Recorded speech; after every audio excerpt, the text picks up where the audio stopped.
Chirfula filɛbagaw an bɛ a fo ka walima dɔn dan tɛ foli min na bi an y'o de fɔ Chirfula sanfɛ kari o kari surafana to mana dun an bɛ fasodenw wele o bɛna kunu da don fasoko la bi ala ɲɛ maaba naani ma maa fɔlɔ o jɔ ye o Usumani Mamadu Tarawele k'an b'a fɔ a ma ko OMT i ni su folikan jumɛn de b'o k'a lase Chirfula filɛbagaw ma. Chirfula filɛbaga bɛɛ ni su n y'a ye télé bɛ filɛ maa dɔ de bɛ k'a lajɛ k'u fo waleɲuman dɔn ka maliyɛnw fana fo ka diɲɛ bɛɛ fo k'aw yɛrɛ fo ka waleɲuman dɔn aw ni su tuguni. maa filanan o jɔ ye o Modi Sidibe Mojep i ni su folikan jumɛn de b'o k'a lase Chirfula filɛbagaw ma. N b'a n su n bɛ i ni baarakɛɲɔgɔn bɛɛ fo ani mɔgɔ sugulen don Chirfula télé la nin wagati in na n bɛ n ko débatteurs fana fo. Merci. maa sabanan o ye Cheikh Umar Tarawele k'an b'a fɔ ma ko Yafa parti Nima. Cheikh Umar i ni su folikan jumɛn de b'o k'a lase Chirfula filɛbagaw ma. Ok, n bɛ jama bɛɛ lajɛlen fo a nisɔndiyalen don ka sababu kɛ bi y'an siɲɛ fɔlɔ ye Chirfula TV kan surtout a débat kɛnɛ kan a nisɔndiyalen don an ma an kɔrɔkɛw yɛrɛ bɛɛ lajɛlen fo minnu bɛ kɛ ani minnu bɛ k'an lajɛ ani an kɔrɔkɛ minnu fana bɛ débat la yan vraiment n b'u bɛɛ lajɛlen fo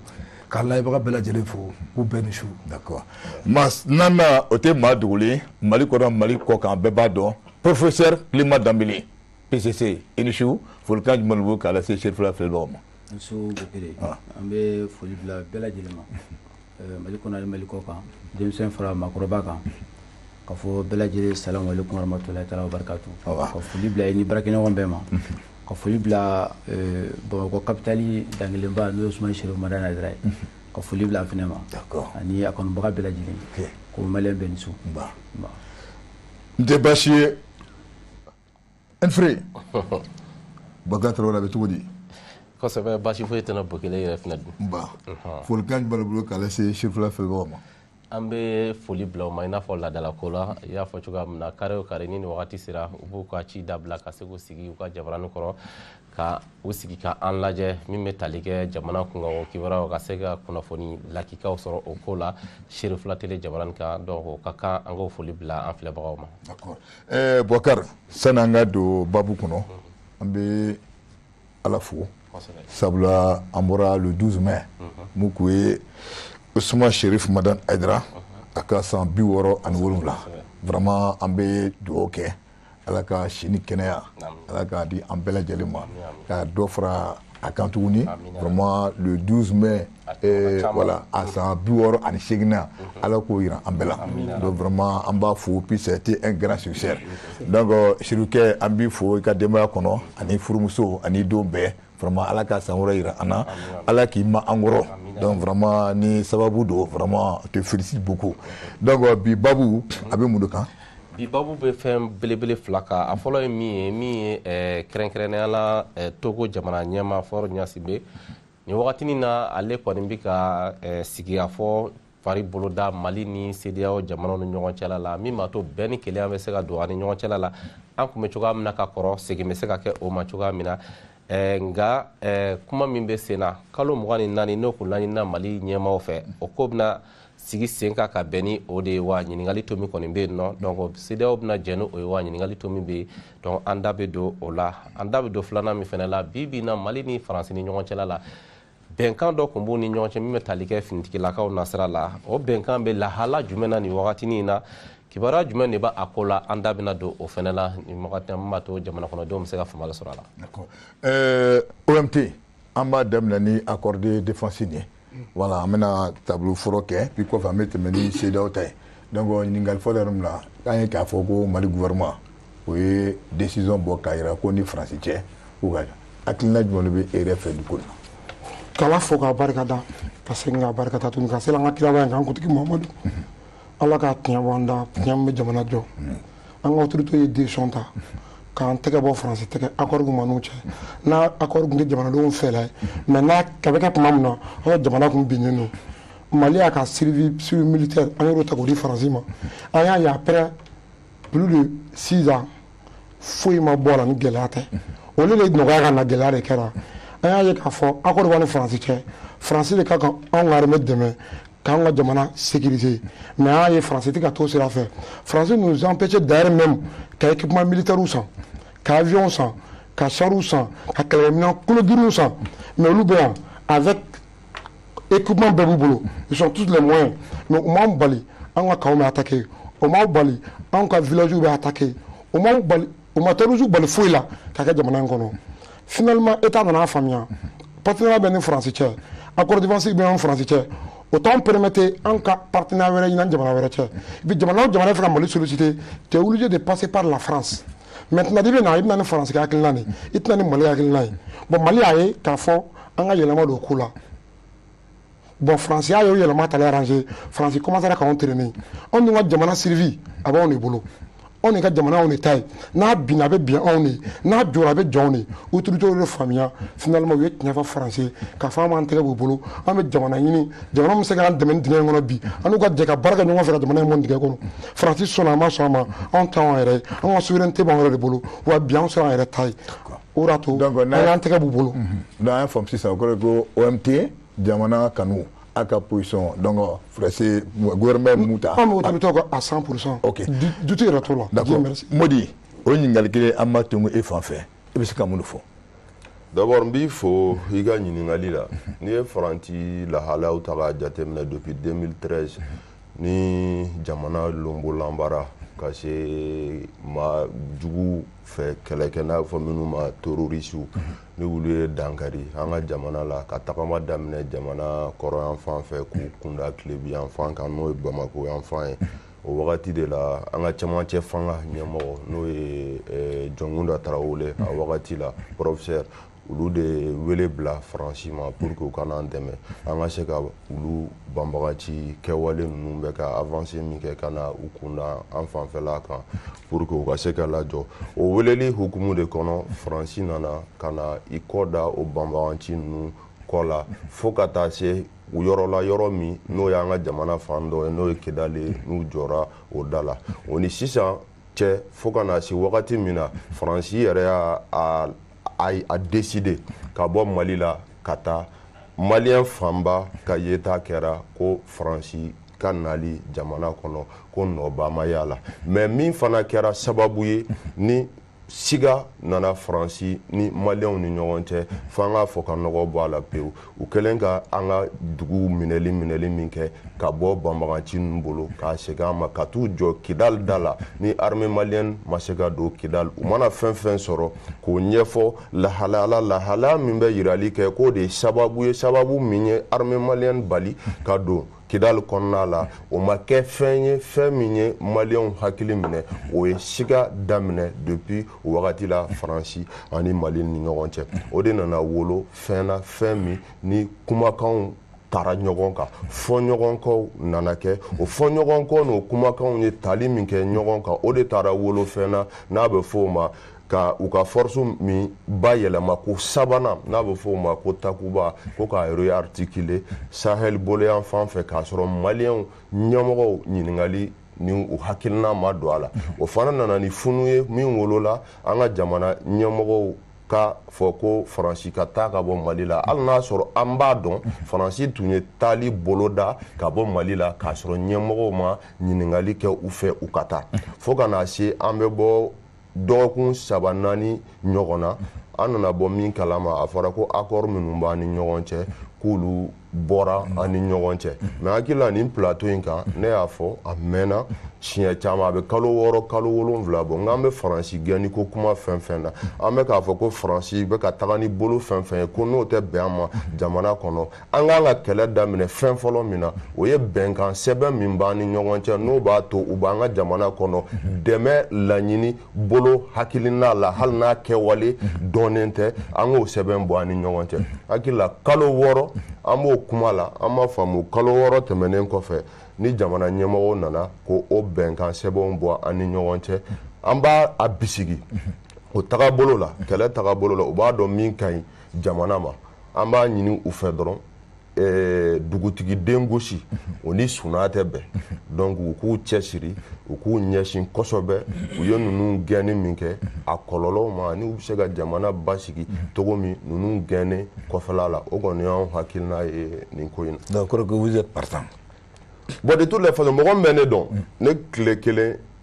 ma jɛn ni faransi ka politiki ye an ka jamana kɔnɔ mɔgɔ caman bɛ faransi ko kɛlɛ ko kuma fɔ bi o y'a sisan mɔgɔw ye an b'a la depuis 2000 a bɛ san 89 bɔ an bɛ faransi ko kɛlɛ la hakili la Ibrahim Boubacar Keita ala ma hinɛ a la o ka fanga dɔ senfɛ yɛrɛ o ka fanga senfɛ an ka boulevard bɔli dɔ senfɛ gazi cira an na fo dɔw sen karila bi m'an bila nin ko la bi de mɔgɔw bɛ k'a ta dɔrɔn k'a k'u ka kɛlɛkɛ bere ye k'a k'u ka tɔgɔ ɲini n'a ye k'a k'u ka manja ɲini n'a ye k'a k'u ka jɔyɔrɔ ɲini ye ani k'a k'u ka lahala minnu n'a ka di u yɛrɛ ye k'a kɛ k'o kɛlɛ kɛ mais an bɛ nin na a mɛnna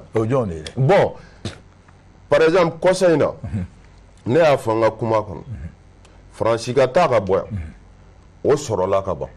u ka taa sisan hali n'u ma sɔn o ma diɲɛ kɛra u ka taa ka bɔ yen ka ban ni diɲɛ kɛra u ka taa u yɛrɛ sɔnna k'u bɛ taa n'a kɛlɛ bɛ sen na wagati jan n'o wolola nin na an ka faamuyali la an k'an ka faransi ko in bila ten sisan an ka ɲɛsin jamana ma. D'accord. Yafa parti nema e ka hakilina ye jumɛn sisan a ka hakilina. Ok vraiment hakilina bɛ anw na nin ko in na n'o ye accord défense ye an kɔni bolo toujours ko in k'a lajɛ ni hakili ye n'o ye hakilila jumɛn ye parce que faransi gɛnni n'o y'a sɔrɔ de solution ye faransi ka taa ka bɔ jamana kɔnɔ donc an bɛ autorité ko o yɔrɔ la mais olu yɛrɛ b'a dɔn n'a y'a sɔrɔ o tɛ solution fɛnɛ ye donc o kana jamana kɔnɔdenw nɛgɛ k'u fitinɛ k'u bila sira kan sira min ma ɲi jamana ma autorité de b'o dɔn sinon an bɛ segin an kɔ wagati jama joli bɔn cayara Mali kɔnɔ k'a sɔrɔ faransi bɛ na wagati min na faransi nana accord dɔ de k'a fɔ k'u bɛna an ka sanfɛlaw de jateminɛ k'a ye k'a fɔ ko wa an ka sanfɛlaw surveiller dugumana an ka armée bɛ dugumana kɛ mais faransi de fɔlɔ ye o violer donc k'a ye ka t'u kanga an ni Kidali cɛ ko Mali armée tɛ don Kidali donc mais Maliens tɛ se k'o faamu munna an tɛ se k'o faamu an ka jamana yɔrɔ dɔ an de bɛ se k'a fɔ k'olu tɛ don yen mais k'a yira k'a fɔ ko Maliens tɛ don faransi Mali armée tɛ don faransi bon an ma changer foyi y'o kuma la bon an m'a ye est ce que nin kɛlɛ nin nana ban kama donc n'a y'a sɔrɔ solution min kɔni bɛ yen autorité de b'a dɔn ni faransi tagali bɛ Mali arranger u ka taa parce que joli bɔn cayara Mali kɔnɔ quel qu'en soit mais accord tɛ se ka kɛ fo an ka jan an bolo di quel qu'en soit a ka di puissance dɔ ma hali i bɛ jamana wɔɔrɔ ta ka jamanabaw ninnu ta k'a lajɛ a bɛɛ bolo bɛ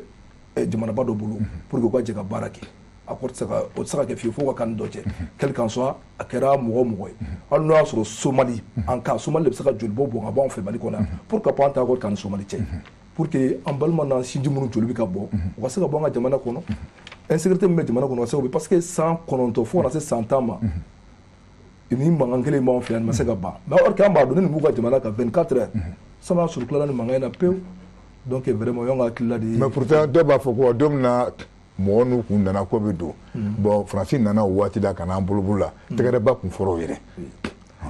mais kana ye ko bi k'a fɔ ko ko vraiment ko ka fɛn bɛ se ka pourtant an bɛɛ tɛgɛrɛ fɔ ko ko nana ko alhamdulilayi. ouais accord in bɛ signé don min c'est à dire ni Jonguna président Jonguna y'a signé. o kɛra transition waati. transition waati kɔnɔ a don na o kun y'o don tiɲɛ de. o kun y'o don tiɲɛ. o kun y'o don tiɲɛ de parce que a y'a signé ka sɔrɔ a bolo dalen don a kɔ de. jakusa i b'a kɛ pour que ka population sauver donc mais bi tiɲɛ wɛrɛ fɛnɛ de bɛ yen fo tiɲɛ fɛnɛ ka suit donc k'a lajɛ a bɛ se ka ɲɛ cogo di o tiɲɛ ye jumɛn ye bi ni accord kɔnɔna ta k'a lajɛ fɛn dɔ bɛ accord kɔnɔ a bɛ mɔgɔw kɔmana gan kosɛbɛ k'a ye k'a fɔ ko an ka mɔgɔw tɛ don faransi Kidali donc an ka mɔgɔw tɛ don Kidali ni dalilu jumɛn et puis bon a fɔra kuma fɔlɔ ye mun ye tuguni ko an ma sanfɛ kɛlɛ olu bɛna ka na an ka sanfɛ bɛnkɛro de kan mais olu y'a violé ka bɔ yen donc n'o y'o violé ka bɔ yen donc an b'a ye de est ce que ninnu ta ninnu bɛ se k'an dɛmɛ an ka baara la o de kama n ka kuma ye mun ye dɔrɔn toujours an kɔni bɛ yen Mali an bolo dayɛlɛn don bɛɛ ye o y'an ka faamu ye donc hali n'a sɔrɔ bɛn Somali de ma pour que joliba min b'an fɛ yan o ka se ka jɔ. Somali jumɛn fɔlɔ. non hali n'a sɔrɔ Somali de bɛ se k'an bɔ Somali kelen hali n'a sɔrɔ de bɛ se k'an bɔ ni mankan in kɔnɔ. parce que ça veut dire mɔgɔ ko tɛ quoi. d'accord an bɛ Mali ko de la. ok c'est ça. d'accord professeur Clément kuma b'i bolo. Bukile je pense que n balimakɛ minnu kumana ɲɛ o y'a bɛɛ fɔ.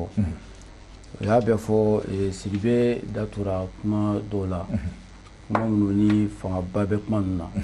o ye jumɛn ye o ye faransi nana cogo di an fɛ yan yɔrɔ Yafa y'a fɔ k'o y'o don tiɲɛ ye effectivement o y'o don tiɲɛ ye dugu caman bɛ yen n'i taara bi i bɛ denmisɛnnin caman ye ko François Hollande a tɔgɔ dara François Hollande ko boulevard kelen sanfɛ a ko kabini ala k'ale da politiki sira fɛ ale ka ma ka donba sɔrɔ don min n'ale bɛ wasa ka tɛmɛ o kan maliyɛnw bɔra ka kunbɛn mais mun de b'a to kɔɲɔmuso nalen kura bɛɛ girinna a nɔfɛ nka tila ka na mangoya sɔrɔ du kɔnɔ parce que baara taara cogo min na an y'an sigi k'u kɔnɔ cogo min na ani min fɔra an ɲɛna k'u bɛna o kama ani min kɛra tiɲɛ yɛrɛ la o de ma kɛ kelen fɔ ɲɔgɔn nana yen faransi n'an ka faamaw ma communiquer faransi dɔrɔn tɛ dɛ an ka faamaw fana ma sɔn ka tiɲɛ fɔ an ye ko in kan f'an fana k'o fɔ a la parce que bi ni kumana dɔrɔn bɛɛ b'a fɔ faransi mais an ka faamaw de fana ye nkalon tigɛ ka namara kɛ k'an janfa ko min bɛ yen nɔ a ma fɔ an ɲɛna o jumɛn ye dɛ o y'a jumɛn ye faransi nana a nana cogo mun de kama fo ka se yɔrɔ jumɛn waati joli kɔnɔna la a kan ka mun de kɛ san joli kɔnɔ a kan ka mun de di an ma n'a sera a bɛ dan yɔrɔ jumɛn maliyɛn si tun t'o kalama fo fana tiɲɛ ka fɔ c'est un déficit de communication des deux côtés mais o kɔfɛ tuguni balimakɛ Sidibe ye kuma dɔ fɔ faransi taara moi je pense que an kan ka tɛmɛ fɛn wɛrɛ fɛ an ka diɲɛlatigɛ tɛ daminɛ faransi a tɛ laban faransi taara faransi ka taa parce que a nana min ɲini anw fɛ yen nɔ n'o ye bɛ anw nafa o ma sɔrɔ sabula janvier kalo tile 10 2013 ni jɔnkuna ye wele bila u ma k'u kana an dɛmɛ o sɔrɔ u ye kɛlɛkɛlaw jarusiw ani banbagaciw ye minɛli kɛ fo Kona le 11 janvier kalo tile 11 faransi ka opération daminɛna Serval donc n'i y'a di utu kalo la u ye yɛlɛma don la parce que sɛbɛn jɔnjɔn tun tɛ u ka nali la n'o nana kɛ barikani o wolola barikani na fo kana o laban Takuba la. Mais Clément, est-ce que tu as comme transition puisque c'était pas légal, mais il fallait un pouvoir légal pour que vous puissiez accord ici. Oui, mais accord c'est le problème. Mais l'accord c'est non, il n'en a pas de même qu'elle là. Oui tiens, beaucoup les ne veulent pas boire là. Et un frère d'un ɲɔgɔn cɛ. Nka ne ko n bɛ n bolo bɔ k'e bugɔ a bɛ ne tigɛ minɛ e dun bɛ ka ne dasi an fana tɛ lafaralikɛla yɛrɛ a bɛ dɛmɛli la an ka du i ko k'i b'an dɛmɛ an ka du kɛlɛ la nka n ka gabuguni n'o ye Kidali n ka gabuguni n tɛ se ka taa yɛrɛ bilen i b'a sɔrɔ dutigiya ko b'e kɔnɔ donc ɲɔgɔn fɔ ɲɔgɔn ko nana mais ne bolo bi faransi taara mais min yɛrɛ ala dabalibanba ye n bɛ kuma bila yen an bɛna don kuma kɔnɔ o ye moi j'ai l'impression que an ye indépendance ta ɲinan san 52 ye kuma in man di mɔgɔ ye mais f'an ka tiɲɛ fɔ dɛ san 52 san de bɛ girinna diɲɛ mɔgɔ nɔfɛ n'i y'a fɔ sisan e b'a hakili to kuma fɔ cogo la hakili surumantigi dɔw b'a fɔ mais fo ka taa puissance dɔ fɛ yen c'est pas vrai an mago bɛ min na bi yan'an ka fɔ faransi yan'an ka fɔ rusiw an ka fɔ chinois ne ko mun b'an bali bi an ka fɔ ko armée malienne mais armée malienne tɛ ka bɔcogo ta k'a fɔ dɛ parce que armée malienne problème bɛ armée malienne yɛrɛ kɔnɔ mɔgɔw bɛ siran k'o de fɔ mɔgɔw b'u ɲɛ tugu de kan i bɛ armée malienne soutenir a ka soutenir namara ni nkalontigɛ ka bɔ a la a ka soutenir sonyali ka bɔ a la a ka soutenir musala ka bɔ a la a ka soutenir papi ni maa min ka taa ka ngolo ni ji bɔ a la fo de ka bɔ a kɔnɔ an ka armée mɔgɔw bɛ munan na mais ka munan di mɔgɔ ma hali n'i ye munan di e ma k'e ka ne kɛlɛ mais n'o y'a sɔrɔ k'a dusu t'e la ne ni n ka marabɛlɛ bɛ se la mun bɛ ne ka marabɛlɛ se la parce que dusu parce que jigi dɔ de dalen bɛ ne kɔfɛ ni ne b'o dɔn armée malienne mɔgɔw b'o jigi la bi a mɔgɔw bɛ formation na mais a mɔgɔw bɛ min yɛrɛ la bi o ye k'a yira sɔrɔsiw la k'a fɔ dugumamɔgɔw minnu ta kɛlɛ kɛ terrain kan ko colonel minnu bɛ climatiseur jukɔrɔ général minnu bɛ climatiseur jukɔrɔ k'u ma fusa n'u ye sabu kɛlɛ tigi ye cɛ min bɛ kɛnɛ kan ye bɛɛ bɛ siran ni tiɲɛ de ye jamana in kɔnɔ fo nin de fana ka fɔ faransi taara a kana n'anw fɛ bilen anw t'a fɛ mais rusiw yan'an ka gulon nɔfɛ k'an bɛ taa yɛrɛ di olu ma parce que anw taabolo de n'an y'a yɛrɛ minɛ dɔ la f'an ka taa yɛrɛ bɛɛ di dɔ ma an ka kan yɛrɛ ye parce que dogo dɔ an b'a fɔ de ko indépendance souveraineté an ka kan yɛrɛ e bɛ k'i yɛrɛ cogo di n'a sɔrɔ k'e b'i yɛrɛ bɛɛ ta ka t'i di mɔgɔ dɔw ma e bɛ girin de la bɛɛ nɔfɛ an bɛ komi denmisɛnnin mansa tunnen a la sugu kɔnɔ a bɛ kasi la k'a ba n'a fa bolo ɲini mais il faut arrêter mun masa d'accord an ka kan yɛrɛ Nami Enfré kuma tɛ n bɛ ɲininkali min kɛ OMT la n'i ye jateminɛ kɛ i b'a ye k'a fɔ wagati kɛra an ka faamaw ko y'a jira faransi finitigilakaw la ko délai ko t'a la wa taga bɔ an ka jamana kɔnɔ o ko bɛ lahala jumɛn na nin wagatinin na ani faransi taali min fana kɛlen min filɛ nin sini bɛ an ka finitigiw ye wa n'ala sɔnna ma sini ma ye n bɛ Clément an ka kuma dɔ la tile n'a ko faamaw ye tiɲɛ dogo an na famakɔrɔw olu de ye tiɲɛ dogo an na fama minnu man kun bi olu y'an bɔ tiɲɛ kalama n'an sera an kɔra faransi kɔ la k'u gɛn fanga ko n'an y'a faamu i ko fangaw ye tiɲɛ de ka na ani mɔgɔw kana ko fila hakɛ to dɛ ne ye 2013 kuma fɔ donc a ma se k'a fɔ ko sisan faamu 2013 o y'a sɔrɔ Assimi tɛ fanga la o y'a sɔrɔ Assimi t'a dɔn k'a bɛ kɛ président donc c'est pas la peine k'a rectifier parce que ne bɛ 2013 kuma baasi t'o la kuma dɔ de mɔgɔw k'a faamuya parce que n'i ko fanga n'i ma fanga détaillé parce que accord défense ani jɔnkuna ye mun demandé Faransi fɛ c'est différent accord défense min bɛ a signé par IBK ka ministre de la défense de a signé Bandao à son temps donc il était légitime mais Faransi ka nali jɔnkuna y'o demandé ka na Jarisu stopper o kɔfɛ de accord défense signé na accord défense n'a tora dugu la fo ɲinan na an y'a bɔra contenu réel kalama k'a fɔ kuma caman y'a fɔ homme politique dɔw ani péninsule dɔw y'an nkalontigiya k'a fɔ an ko Faransi b'an bali an ka équipements san Faransi b'an bali an ka yɔrɔ ɲini mais an nana bɔ a kalama c'est vrai a tun bɛ accord kɔnɔ donc pour que Mali ka k'a yɛrɛ ta ye fo k'an ka accord in bali ka bɔ yen. maintenant sisan comme o bɔra yen. n bɛna le yɔrɔ to n bɛ ka na kuma dɔ latilen fɔlɔ avant y'an ka se solution minnu bɛ yen fɔlɔ parce que mun y'an se dingɛ ma tilema y'a fɔ a ka kuma kɔnɔ sisan o toujours an b'an kɔsɛbɛ mɔgɔ wɛrɛ de la Mali ko ma deli ka sɔrɔ mɔgɔ la ni crise in tɛ. Mali bɛ taa jamana wɛrɛ dɛmɛ an ka militaire dun ni jamana wɛrɛ ye mais 2012 ni crise y'an sɔrɔ parce que an ye autorité politique dɔw sɔrɔ jamana kanu tɛ minnu na minnu ka intérêt bila jamana ɲɛ minnu ye jamana in bila nin pétrin na jamana détourla ten nin olu ye armée affaibli de k'a fɔ n'u ye kolonkolon kɛ fanga yɛrɛ de armée ma coup d'état ka se ka kɛ olu la faut qu'on se dise la vérité hein mouvement démocratique nana n'o de n'a nana n'an bɛ ka armée accuser armée yɛrɛ jɔn ye armée formée armée c'est purement politique munna an ye armée politisée an y'a k'an yɛrɛ ka interprétation de kama ni armée na difficulté la manbɔ la o fanga bɛ armée bolo armée bɛ ka t'o solution na an ye Faransi gɛn min ka question na an y'u gɛn parce que an ye jigiya wɛrɛ sɔrɔ an y'u gɛn parce que an dalen b'a yɛrɛ la an y'u gɛn parce que an ye terrain réalité bi Faransi gɛnni ni bi cɛ maa caman kuma caman fɔ même si nin tun tɛ kelen k'a fɔ na ni Faransi taara au moins de une semaine u bɛna Jarisu bɛna Bamakɔ tuguni mais bi a bɛ cogo di an ma Faransi gɛn kun fɛ o armée nanen transition deuxième phase mois de juin u y'a lajɛ k'a fɔ problème bɛ Mali la u ye problème étudié u ni partenaires sigira u ni experts sigira u ye problème ye solution ye maintenant an bɛ se ka bɔ nin na cogo di an y'a fɔ an y'a dɔn k'a fɔ an jugu fɔlɔ ye Faransi ye maintenant an bɛ se ka équipement san cogo di an bɛ se ka formation sɔrɔ cogo di déficit budgétaire mo an bɛ se ka combler cogo min na armée ye nin ye étude bannen n'i y'a lakɔlɔsi depuis juin fo fin décembre de armée ka répression daminɛna on commence à conquêter tout malgré qu'on a des problèmes d'effectifs on sait qu'à combler 6 mois ni 2 ans ni 3 ans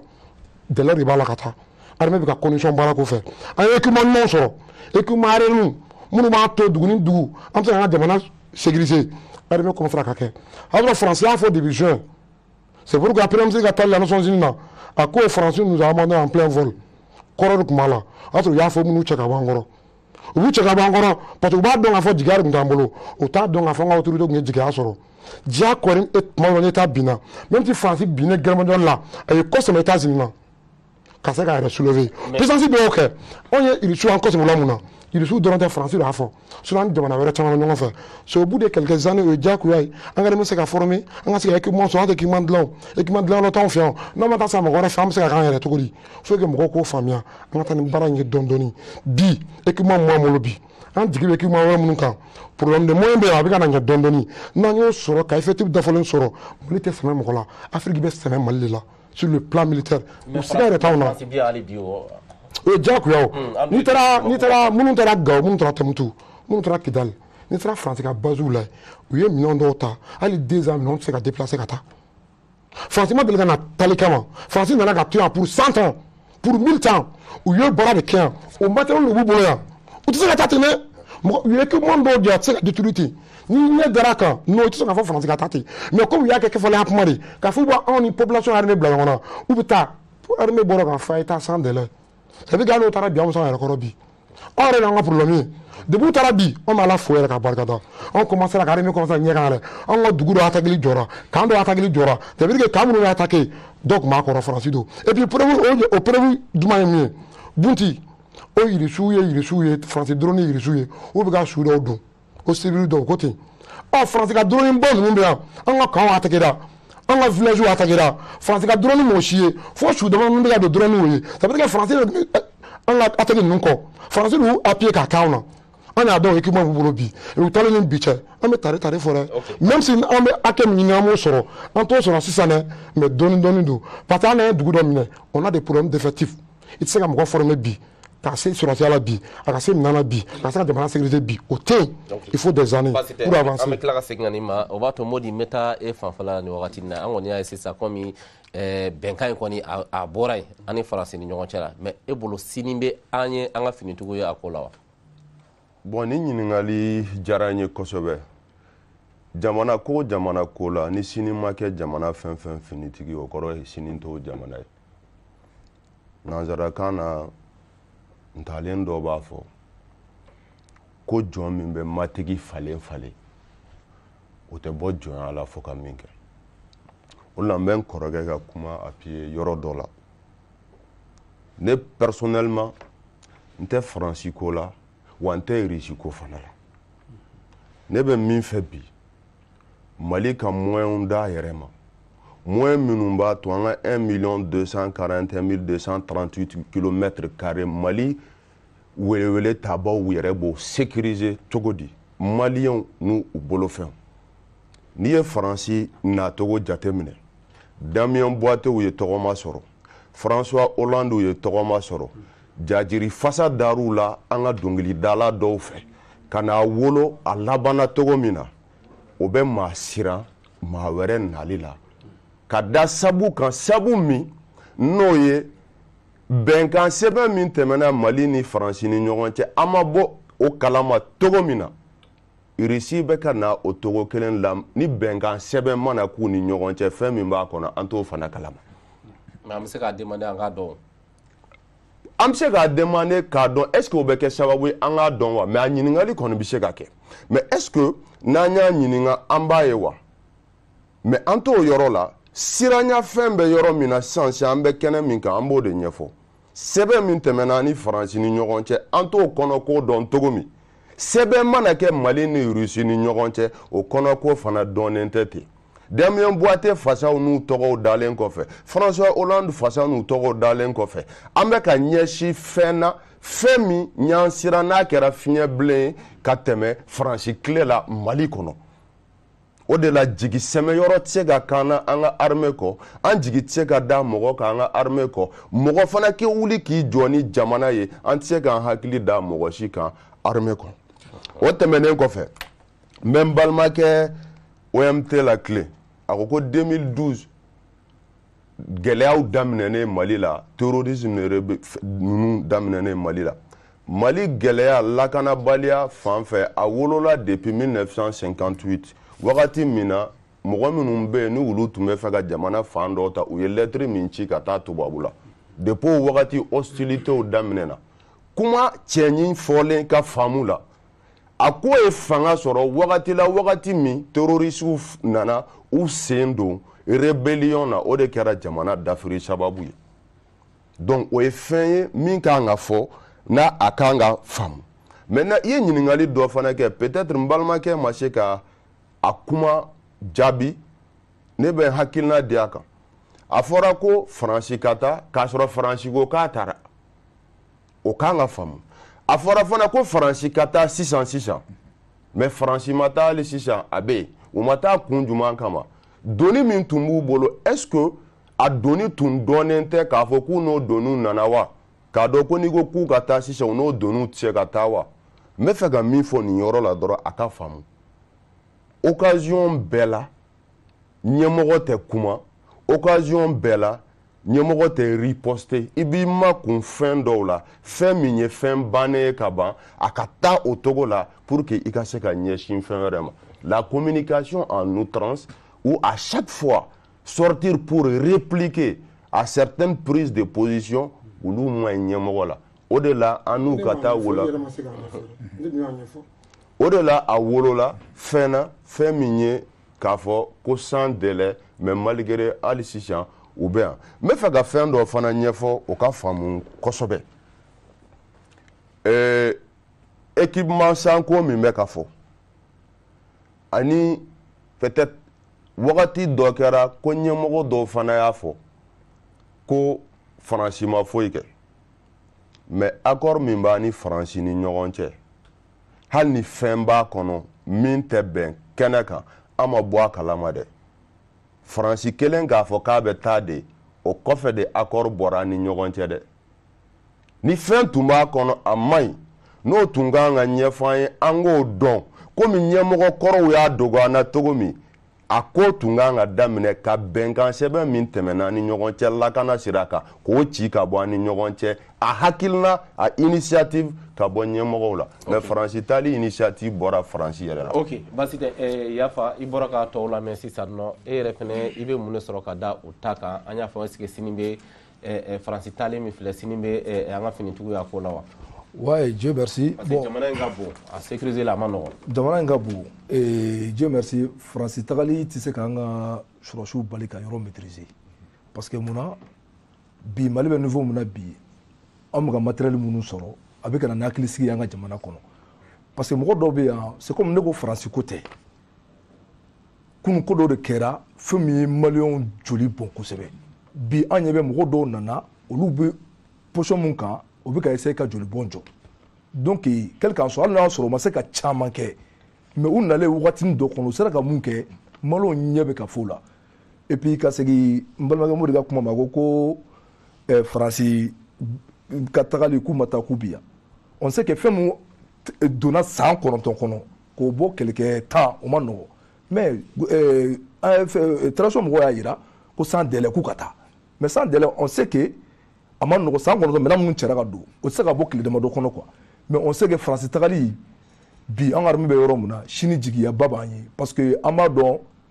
an ka sanfɛla bi a maîtrise bi an ka mɔgɔw la a faamuya b'u la et puis u bɛ ka fɛn minnu kɛ a bɛ ka population lafiya o de kama n ka kuma bɛɛ kɔnɔ toujours c'est à dire fɛn o fɛn bɛ yen faransi ko tɛ ne ta tɛ faransi ko ye an tɛ mɔgɔ mɔgɔ bɛ yen k'i bɛ se k'an dɛmɛ jolibɔn min b'an ka dugu kɔnɔ yan k'a bɔnni bali donc on prenait do qui reçoit donc il va faut kɔrɔ Clément fana bɔra ka fɔ ka kuma kɔnɔ tuguni ko ale bɛ fɛ an ka k'an yɛrɛ ni y'o sira de talen o parce que an b'a dɔn n'u mana bila sira min kan bi an b'a dɔn sini mɔgɔ dɔ ninnu fana bɛna to kan mais n'a ɲagaminen n'a bilala kan an tila ka to a feere kelen de kɔnɔ donc ninnu ka bila sira ɲuman kan u kana maliyɛnw kɔni janfa n'o ye maliyɛnw janfa o de bɛ kɛ kojugu ye donc échec bɛ bɔ yen de. ok basi tɛ Clément o b'a to n bɛna ye fanfɛla la i ka kuma kɔnɔna i y'a jira k'a fɔ ko an ka k'an yɛrɛ mais e yɛrɛ kɔni parce que an bɛ diɲɛ yɔrɔ min na bi hali États-Unis minnu ye puissance ye u bɛɛ gulonnen don dɔw la hali jamana fitinin dɔw la pour que ka intérêt ka se ka défend finitigilaka o siraw bɛɛ fɛ donc e yɛrɛ bolo Mali ka to a yɛrɛ bolo bɛ an kana siri mɔgɔ si la dugukolo sanfɛ n'o y'a fɔ puissance dɔw moins jamana fitinin dɔw gulonnen don hali olu fana la. non Boubacar a kun tɛ ko an kana siri mɔgɔ si la diɲɛ kɔnɔ parce que n'a y'o kɛ an bɛ dingɛ min kɔnɔ an bɛ to nin dingɛ in de kɔnɔ o kɔrɔ de k'an ka sen bɔ bɛɛ la an ka to an dan ma o tɛ se ka kɛ diɲɛ kɔnɔ bi bilen o tile tɛmɛna jamana o jamana y'o kɛ ka tɛmɛ a bɛɛ échouera mais k'i bɛɛ ta k'i di n ka mot de ma k'i bɛɛ ta k'i di ka kɛ i n'a fɔ armée yɛrɛ ten bi bi in na ni i ye kumaw lamɛn plateau kan ani réseaux sociaux Facebook kan i bɛ ɲinɛ yɛrɛ souvent Mali armée maliyɛn kɔ i b'a fɔ ko Irisiw de don i b'a fɔ ko Mali kɛra Irisiw ka capitale de ye an bɛ taa Irisiw nɔfɛ Irisiw bɛna an bɔ bolo la Irisiw ka fisa ni bɛɛ ye an ni Irisiw de bɛ jɛ la mais juma tɛmɛnen ne ye fɛn dɔ ye denmisɛnninw bɔra ka kɛ maliyɛn bɛɛ u y'a organisé maliyɛn bɛɛ bɔra ko armée maliyɛn k'a soutenu et je pense que c'est une bonne chose an ka armée maliyɛn soutenu an bɛ giri min kɛ mɔgɔ wɛrɛw nɔfɛ dɛ n'an y'an concentré an ka armée maliyɛn kan k'a restructurer k'a dilan ka ɲa nkalon ka bɔ a kɔnɔ sonyɛli ka bɔ a kɔnɔ namara ka bɔ a kɔnɔ yugujuguw ka bɔ a kɔnɔ nin ye ne somɔgɔ ye n b'o don armée kɔnɔ n bɛ taa wuli o sunɔgɔ la ka fantanden dɔ o ka bɔ a kɔnɔ mɔgɔ min bɛ fɛ ka kɛ militaire o ka kɛ militaire ye a solution bɛ yen mun da ka nɔgɔn a bɛ se ka kɛ armée bɛ wuli k'a jɔ maliyɛnw de joli bɛ se ka bɔn Mali dugukolo sanfɛ Mali tɔgɔ la Mali ye mais maa si tɛna yɛrɛ faga an nɔfɛ yan fo n'a tigi bɛna yɛrɛ ka nafa nɔfɛ mais n bɛ fɛ ka kuma dɔ fɔ nin yɔrɔ in na joona joona n bɛna to ka n dɔgɔ kɛ OMT wele ka taa n ka so walasa comme ne école karamɔgɔ ye walasa n ka to ka baro kɛ kosɛbɛ mais Mali armée maliyɛn affaiblissement ma daminɛ mouvement démocratique fɛ non c'est des propos qui sont c'est quand même grave ni kuma jugu bɛ k'a fɔ ko Mali armée ka problème ye mouvement démocratique de non ah bon ah heureusement ne tun bɛna répliquer mais comme Sidibé yɛrɛ y'a kuma fɔ ka ban depuis 1958 kɛlɛ b'an ka nord la mais o dɔrɔn tɛ o Mali armée n'i y'a jateminɛ kabini démocratie ma na Mali armée ka affaiblissement nana a daminɛna mais comme an sigi kun t'o ye an bɛ ka kuma français de kan mais moi j'ai l'impression que Mali insécurité ani Mali problème min bɛ bi ni mɔgɔw b'a lakali a kɛra journaliste kunda o a kɛra mɔgɔ kalanni kunda o a kɛra mɔgɔ minnu bɛ fanga fɛ bi mɔgɔ min tɛ fanga fɛ bi an bɛɛ miiri bɛ taa k'a fɔ lakanabɛlɛ min bɛ jamana kɔnɔ bi Mali la sɔrɔdasi kɛlɛ de don mais c'est pas vrai tiɲɛ tɛ tiɲɛ tɛ dɛ Mali kɛlɛ problème tɛ Mali sɔrɔdasiw dɔrɔn kungo ye dɛ bɛɛ kungo don wa solution bɛ sɔrɔ yɔrɔ caman ka sɔrɔ sɔrɔdasi kɛlɛ tɛ hali n'an ye maliyɛn bɛɛ kɛ sɔrɔdasi ye ka marifa di bɛɛ ma fɛn dɔw bɛ jamana in kɔnɔ n'a ma bɔ Mali kɔnɔ yan fɛn dɔw bɛ yen n'o mana Mali kɔnɔ tuguni an bɛ kɛlɛ min na an bɛ to a kɔnɔ sabula kɛlɛ in tɛ sɔrɔdasi kɛlɛ dɔrɔn ye sɔrɔdasi bɛ se kɛlɛ min na o ye ni e Bukari filɛ ne ye sɔrɔdasi ye ne bɛ e bon e bɛ ne bon nka a mana ɲagami dugu kɔnɔna la o tɛ sɔrɔdasi kɛlɛ dɔrɔn ye mais mun de ye an sen nin dingɛ in kɔnɔ yan tuma dɔ la an t'an yɛrɛ ɲininka o la yɛrɛ an bɛ k'a fɔ de ko ayi ko an ka tugu armée kɔ an ka bɔ ne m'a fɔ ko armée kana kɛlɛ kɛ dɛ armée ka kɛlɛ kɛ mais mɔgɔw kana miiri k'a fɔ ko la solution yɛrɛ c'est une solution militaire et durable ce n'est pas vrai. Bokar san'an ka don deuxième thème na tour de table ɲininkali fila bɛ yen n m'a tɛmɛ a la MT n b'a fɛ ka mun dɔn an ye gouvernement ye décision dɔ bɔ su na k'a jira k'a fɔ ko G7 ko o bɔra a kɔnɔ i y'a faamu filanan ye mun ye est ce que transition nin est ce que transition est légitime k'a fɔ ko ka accord nin k'a bɔ a ma. Ils sont plus que jamais légitimes. Bon, o ka dalu ye jumɛn ye. U ka légitime ye peuple de. Transition dɛ. Plus légitime que les mouvements démocrates élection présidentielle minnu kɛra. D'accord. Bi Malon bɛ bɔ transition de kama Mali fan bɛɛ il faut voir vendredi tout récemment Mali localité tɛ yen peuple malien ma bɔ k'u fɛla yira armée la cogo min na k'a fɔ u bɛ transition soutenir cogo min na k'a fɔ u bɛ armée kɔ cogo min na o ma deli population ma deli k'a demander kuma ci n'a ma kɛ n na kuma dɔ fɔ a fɔra Clément fɛ a fɔra an balimakɛ fɛ je dis bel et bien dit Mali ka dɛsɛ fo k'i jigi jamana wɛrɛ kan sur le plan militaire a daminɛna mouvement démocratique la n'a kɛra a bɛ fɔ de o alimɛ binna a ma yɛlɛ o mais a ma deli k'an jigi sɛbɛn mɔgɔ foyi la an jamana mɔgɔw ye kɛlɛ kɛ an y'an jigi a yɛrɛ kan o jɔn de dɛ minnu ye fanga ta de 92 ka na bila 2012 la u armée a affaibli il faut dire la vérité a tuma dɔ kɔnɔ ala avion t'an ka armée bolo pour avoir un simple milieu t'an ka armée bolo en 2012 o sɔrɔla mun fɛ olu ye marifaw bɔ ka jeni o flamme de la paix ka armée affaibli mais bi n'i y'a ye transition ye nin ta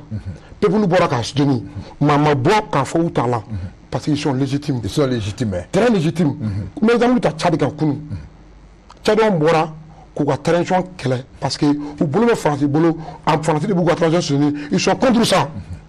D'accord. Mun y'an ye parce que ils sont pas légitimes. D'accord. G5 ta nɔma balana an sigilen bɛ n'o ye nin bɛɛ ni France ka tali ani France ka mabu ye n'i ye déclaration kɛ i b'a faamuya i bɛ taa fan nin nafa parce que G5 Sahel ye an jamana duuru de an minnu bɛ Sahel la an ka jɛ ka ɲɔgɔn dɛmɛ Sahel crise la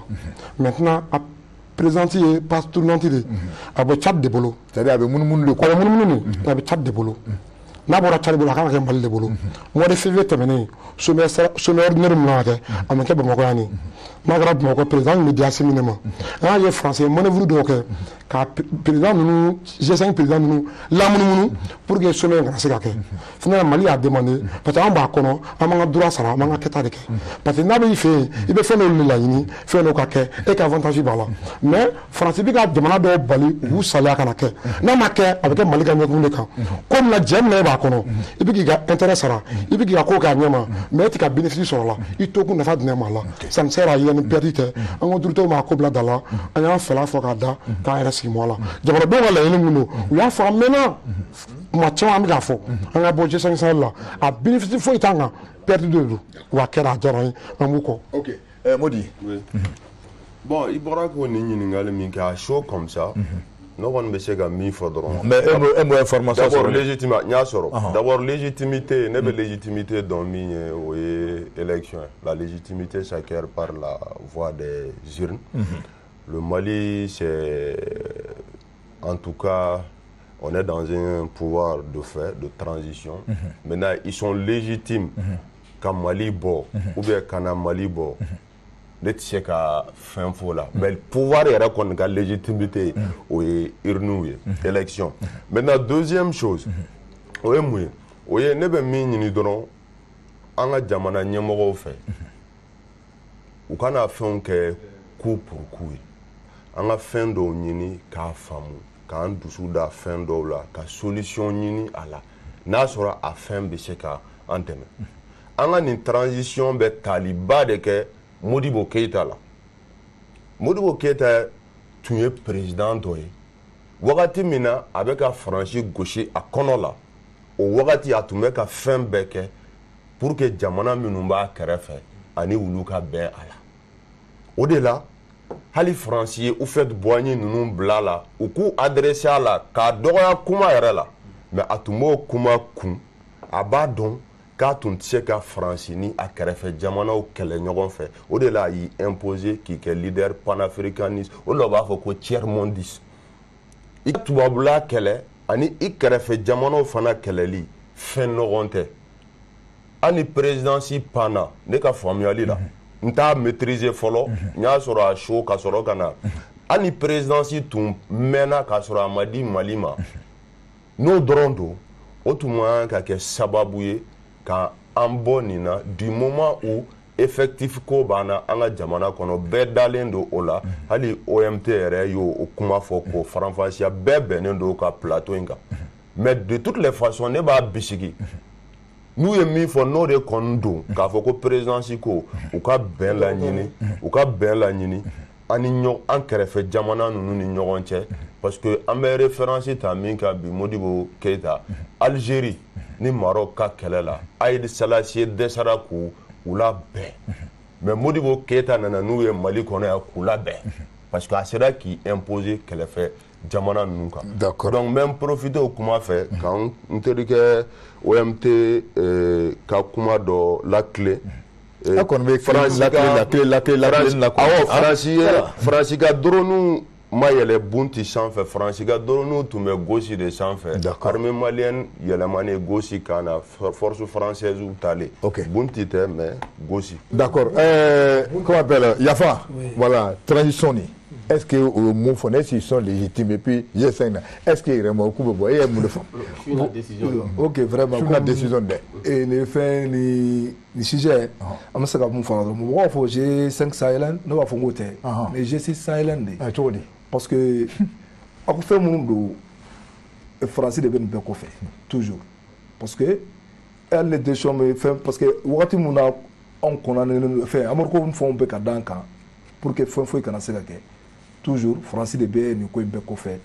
parce que des choses ta fait comme notre fin parce que nous femme comme ko même l'Afrique présent est fini na mo nya fond fait c'est dia ore ka financer mais na financement bo fan ore o ko droit be bolo kan donc on recommande ko ni yoro yi c'est fait G6 Sahel donc il faut que don ka femme parce que ni se ka ke fio ko français ko fait parce que bi jamana be gela mun kono kaye an ka bɔ nin kɔnɔ et puis ɲɛmɔgɔya kan ka d'aw ma an bɛɛ b'a dɔn wagati la ɲɛmɔgɔya kan ka d'aw ma a bɛ passer a bɛ yɛlɛma de an ka wagati sera pour que fanga dɔ b'an kunna a kan ka d'a ma mais n'a ma d'a ma n'u fana y'u retirer ka bɔ a la olu de b'a dɔn solution ye mun ye parce que mɔgɔ si tɛ se k'i to kɛnɛma ka fanga kɔnɔ ko fɔ et puis an dalen don an ka fanga la et puis an b'a dɔn je sais que nin de y'a solution ye. d'accord professeur Clément n hakili y'a fɔ nin question fila nin bɛɛ de ɲɛ bɛ la e bɛ se ka mun de fɔ. Légitimité de transition, est-ce que transition la question ce n'est même pas la légitimité en fait que est-ce que légitime ou pas quand bon G5 là non ne de G5 tant man ne venu voilà parce que accord de fan voilà accord de défense de la France parce que ni quoi OK il va donner c'est-à-dire qu'en be to ka en caman be an be malon bila filibar la ah bon an bo filan parce que an bɛ nin fɛn fɛn kɛ ninnu bɛ filmer k'a bila san 100 ɲinan kɔ dɔw de bɛ na an kɔfɛ u bɛ na nin bɛɛ lajɛ dɔw mɔdenw bɛ maloya k'a fɔ ko ne mɔkɛ de tun ye karisa ye parce que a ye manamanakanw fɔ Mali kɔnɔ ka tɛmɛ sabu n'i bɛ kuma dɔrɔn tiɲɛ fɔ hali ni ko bɛ goya bɛɛ ye tiɲɛ fɔ Nabila Isa ye tiɲɛ fɔ o y'a gagné nka a ka tiɲɛ dira a ma fo a jɛ bɛ la tɔgɔ bɛ to yan tiɲɛ fɔ hali n'i y'a sɔrɔ k'i ka nan bɛ bɔn tiɲɛ fɔ Ala na nan dɔ d'i ma Faransi kɔni taara accord de défense an ka sira foyi tun t'a la bilen de toute façon Faransi ma k'u bɛ taa u m'a fɔ ko Macron de bɔra k'a bɛ taa Sidibe da sera kuma ma Macron de bɔra k'a bɛ taa ka date di k'a bɛ taa mais Fransi ka accord de défense banna an bɛ mun accord de défense mais ni mɔgɔ wɛrɛ de nana non an b'a accord de défense ta an b'a fara ka fili parce que de toute façon Fransi taara u tɛna na bilen mais ni élection kɛra ni président kura nana n'o de ko k'ale ka na ah o fana accord wɛrɛ di o ye kuma wɛrɛ di mais ni Fransi ko k'anw taara an ka foyi t'aw fɛ yan bilen anw yɛrɛ tɛ fɛ ka t'aw fɛ yan olu de fɔlɔ y'a fɔ an b'u gɛnɛ parce que an bɛ kuma dɔw fɔ bi n'an m'an farata kuma na an denw n'a mɔdenw u fana mɔgɔ kalannen maa barikamaw de bɛ nalen Mali kɔnɔ tuguni an kɔfɛ nin bɛɛ kɔ ah oui den barikama tɛ ban dugukolo in sanfɛ Mali kɔnɔ yan donc n'olu nana ka na imagine e y'i sigi ka nin kuma in fɔ ko denmisɛnninya b'i la i t'i kɔrɔla ka sa i mɔdenw bɛ ka lagosi n'a kuma ye e cɛ karisa bɔ an la sisan i ye mɔgɔ ye nin fɔ ka to balo la mais c'est quand même grave kojugu don dɛ Fransi de ko k'u bɛ taa an ko tiɲɛ fɔ dɛ an kana ko in ta k'a kungo bila an yɛrɛ da la n'an m'u gɛn u ko k'u bɛ taa wa u ko k'u bɛ taa k'an m'u fo a ye taa an fana jɛra o kɔ accord min b'an n'u cɛ a banna komi Bokele e muso a k'a fɛ yen ko Bokele n t'i fɛ bilen furu sara ne t'i fɛ ne tɛmɛ ni a k'a fɔ furu sara sa ne t'i fɛ e yɛrɛ nege foyi tɛ n na a y'a ka minɛnw cɛ a bɔra i ka so a taara faso la i ye jeliba wele muso ko k'a ye haramu i ye jeliba wele ko jeliba t'a fɛ ko n y'a furu sa mais muso ko k'a ye haramu Bokele k'a taara k'a t'i fɛ o hali i bɛ wari min di jeliba ma ka taa muso somɔgɔ fɛ i t'o t'i kun n tɛ muso t'i bolo bilen dɛ donc an ka foyi tɛ Faransi fɛ maintenant G5 Sahel a b'o logique kelen de kɔnɔ an bɔra G5 Sahel la mais techniquement an bɔra la o présidence ko tɛ an k'o bɔ a la an ka faamaw kɔni y'o sɛbɛn kɔnɔ mais ne fɛ an ka faamaw yɛrɛ k'u assumer anw t'a la parce que n'i y'a jateminɛ de fait anw bɔra la yɛrɛ G5 Sahel ye jɔni jɔni n'i ye farafin jamana ninnu bɔ a la i y'a fɔ tɔgɔ da sera kuma ma mais a wari bɛ bɔ min a bɛ bɔ farajɛw de fɛ yen Américains kɔni tɛna a ko suit k'a fɔ k'u bɛna anw dɛmɛ bilen ka tɛmɛ Faransi yɛrɛ kan Faransi de bɛ k'a wari fɛnɛ fanba ta mais a yɛrɛ girimama yɔrɔ bɛ yɔrɔ jumɛn ko Faransi de bɛ a ka sɔrɔsiw di ka kɛlɛ kɛ farafinna jamana minnu bɛ yen olu bɛ sɔrɔ k'a nɔrɔ bila o tɛ wa ni Faransi ko ale yɛrɛ ni Mali tɛ foyi la bilen u taara u bɛ k'u minɛnw cɛ ka bɔ anw fɛ yen G5 Sahel barika nin t'anw fɛ yan bilen an yɛrɛ ko Takuba ko fɛnɛ banna o ye anw yɛrɛ ko an ko Takuba ko fɛ an fɛnɛ t'a tɔ la bilen ba fagara kili cɛra o mun bɛ suluko kuma wuli bilen k'a fɔ ko ayiwa an bɔra G5 Sahel la de toutes les façons d'accord mais n'i m'a faamu dɔrɔn i b'a fɔ an bɔra G5 Sahel la alhamdulilayi an yɛrɛ tun tɛ fɛ ka to G5 an bɛ k'an yɛrɛ ta ye mais an yɛrɛ bɔra G5 Sahel la de fait ni mɔgɔ min bɛ yen k'i bɛ ko sɛgɛsɛgɛ k'i bɛ jateminɛ kɛ ka ko lajɛ ni ɲɛmajɔ ye an kun bɔra la ka ban yɛrɛ kabini don min na Faransi ko barikani bɛ taa n'anw fana ka faama ko Takuba ko ka dabila Mali bɔra G5 Sahel la parce que cogo di o hukumu kɔnɔna la Mali bɛ taa mun accord kɛ Niger fɛ ou bien ka taa mun accord kɛ Burkina fɛ ou bien Tchad fɛ du moment que mɔgɔ min yɛrɛ bɛ G5 Sahel financer ani mɔgɔ min yɛrɛ faralen ɲɔgɔn kan G5 kɛ an yɛrɛ n'olu tɛ ɲɔgɔn fɛ bilen. D'accord. Voilà, d'accord. Donc, Tiriala, amena de deuxième thème kono. Donc, modi ema lingama. Parce que OMT ni wakati ni na anga fama ya ni CDAO kumakan kun gɛlɛyara kosɛbɛ ni wakati laban na nga an y'a ye Togo président o cɛsirilen don a ko la sa k'a bɛna fɛɛrɛ kɛ ko ka fɔ ka bɛn kɛ an ka jamana ɲɛmaw ni CDAO maaw ni ɲɔgɔn cɛla la mais an ka jamana ɲɛmaw kɔni y'a ɲini ko kalo 24 u bɛ fɛ baara ka kɛ o kɔnɔna na nka bi bi in na CEDEAO fana kelen don k'i can k'i jan donc u ka dati di donc e yɛrɛ bolo i ɲɛ b'o o ko la cogo jumɛn a bɛna to 24 na ou bien a bɛ to CEDEAO ta la. CEDEAO dati dɔ fɔ.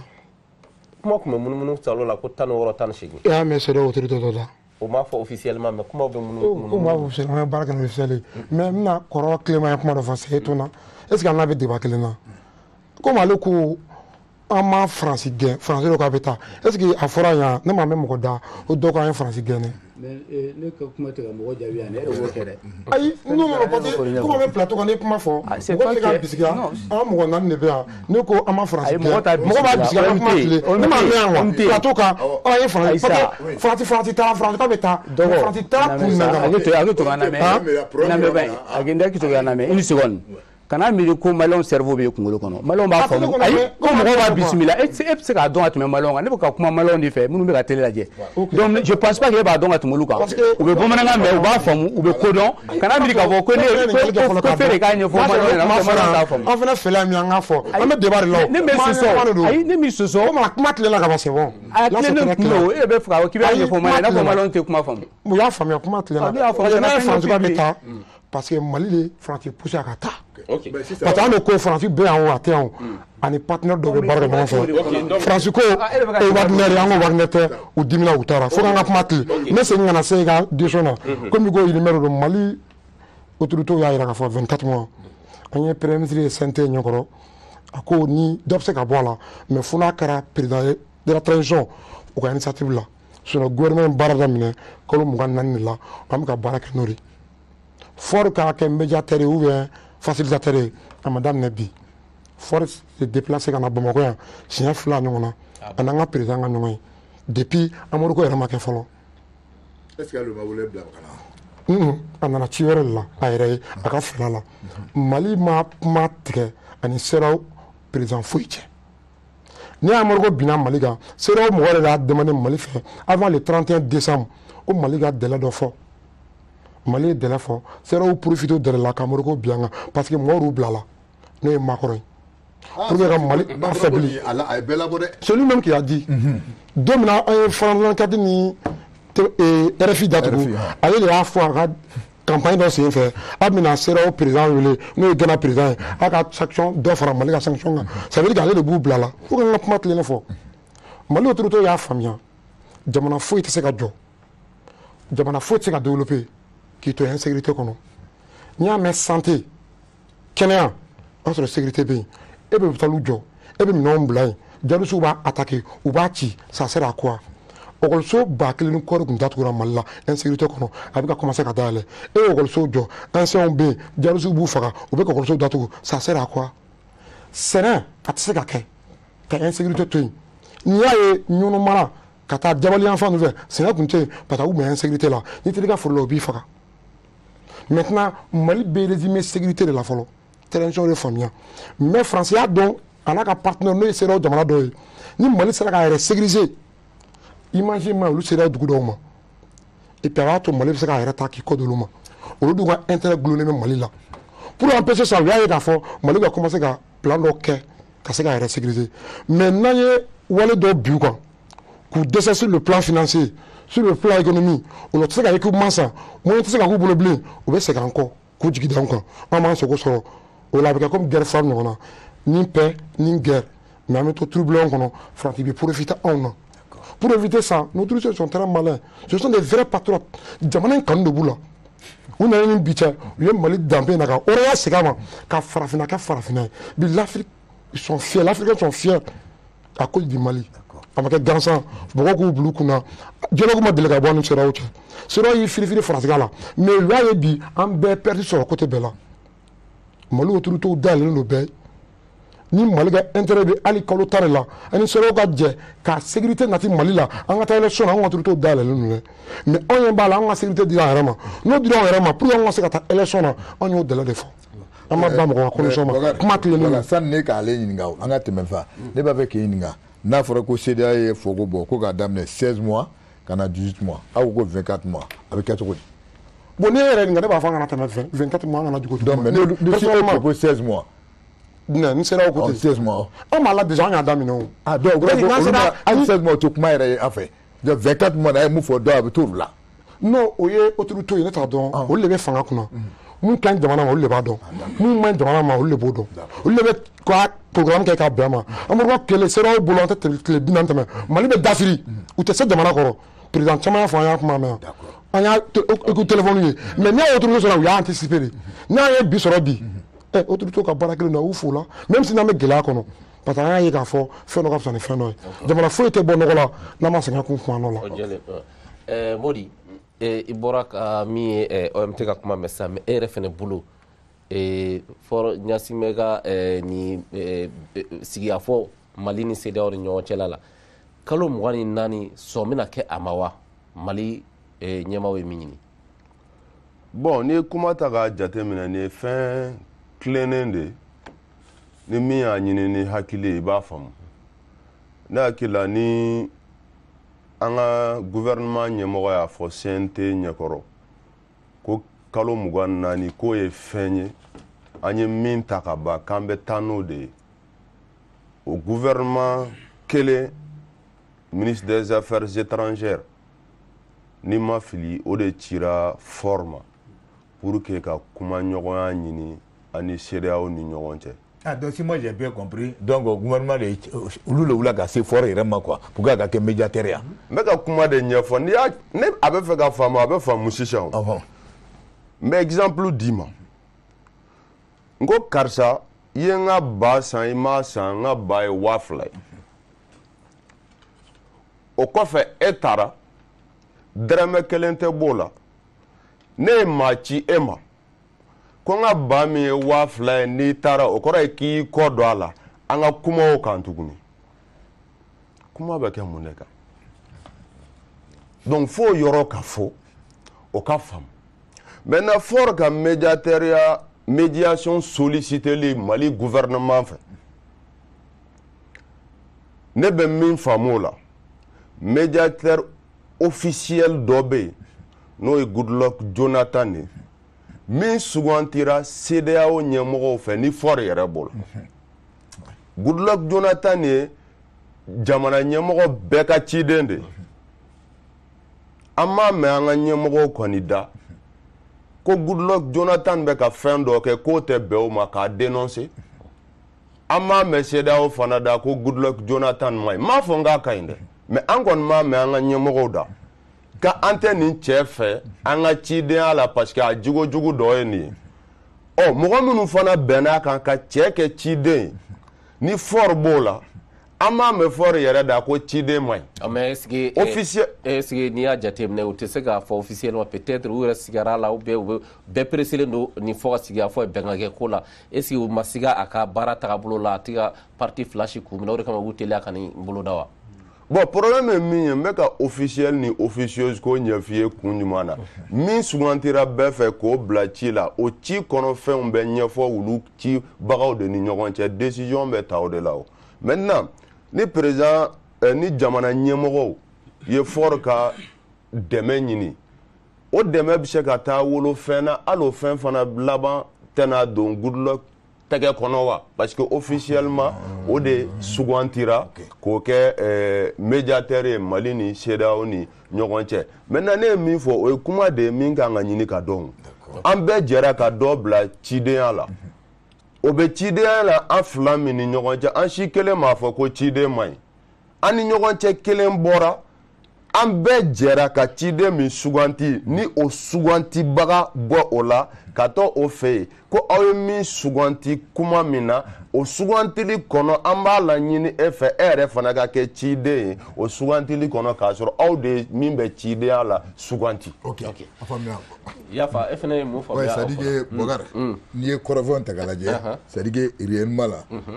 Goudon ni c'est-à-dire que décision ma bɔ k'a fɔ ko il n'est plus le médiateur mais fort ta c'est comme ale a yira de c'est comme a b'a ka a bɛ ci dɔ la il est en train de plaider si on veut voir. C'est pas ce que tu veux dire là. Exactement. Officiellement, voilà. Goodluck, je termine. Officiellement, Goodluck de CEDEAO Chide. Officieusement, Ama et Folokonikos, il est fort de force médiateur officieuse, officieux de, choisi en tout cas par les autorités maliennes. Maintenant, mais fait n'a pas qu'à t'accumuler là, à Kachibe que Togo d'abord te mesura minous. D'accord. Yafa. Il fait mon famille à Kola. Ok, vraiment, les questions là, akila mana nko la, comme un premier ministre n'a les canto ko un CNT n'y fait 24 mois, il barre là déjà. Donc quel qu'en soit, un gars terminé que, quel qu'en soit, akara 16 mois ou akara 24 mois ou akara 18 ou akara 20 mois ou akala je bega que fin là, pour que un y rebe gélé mon kono, un gars bois kono, parce que mon amour fort. Mali dɔrɔn tɛ gɛlɛya la hali CEDEAO jamana tɔw bɛ gɛlɛya la parce que i b'a jateminɛ minɛn dɔw bɛ bɔ yɔrɔ dɔw la ka passer ka don yɔrɔ wɛrɛw fɛ o bɛɛ bloqué don n'a bloqué la gɛlɛya fɔlɔ yɔrɔ jumɛn par exemple i bɛ Sénégal ta ka Sénégal lajɛ ni conteneur n'an ka minɛnw jiginna Sénégal Sénégal ka bɛ fɛn min sɔrɔ jamana kɔnɔ a jamana mun bénéficier conteneur la 800 000 francs bon Mali ka droit n'a donné Mali territoire ka a donné droit c'est 5 millions donc bon o la ba on ta ka channel lutay c'est comme en fana ka minan do biya mun be boya ka ta Sénégal ou fana bénéficier ba mun soro la o ka channel tay ni shit se ka an shit se ka ta nyogon ko aka lajɛ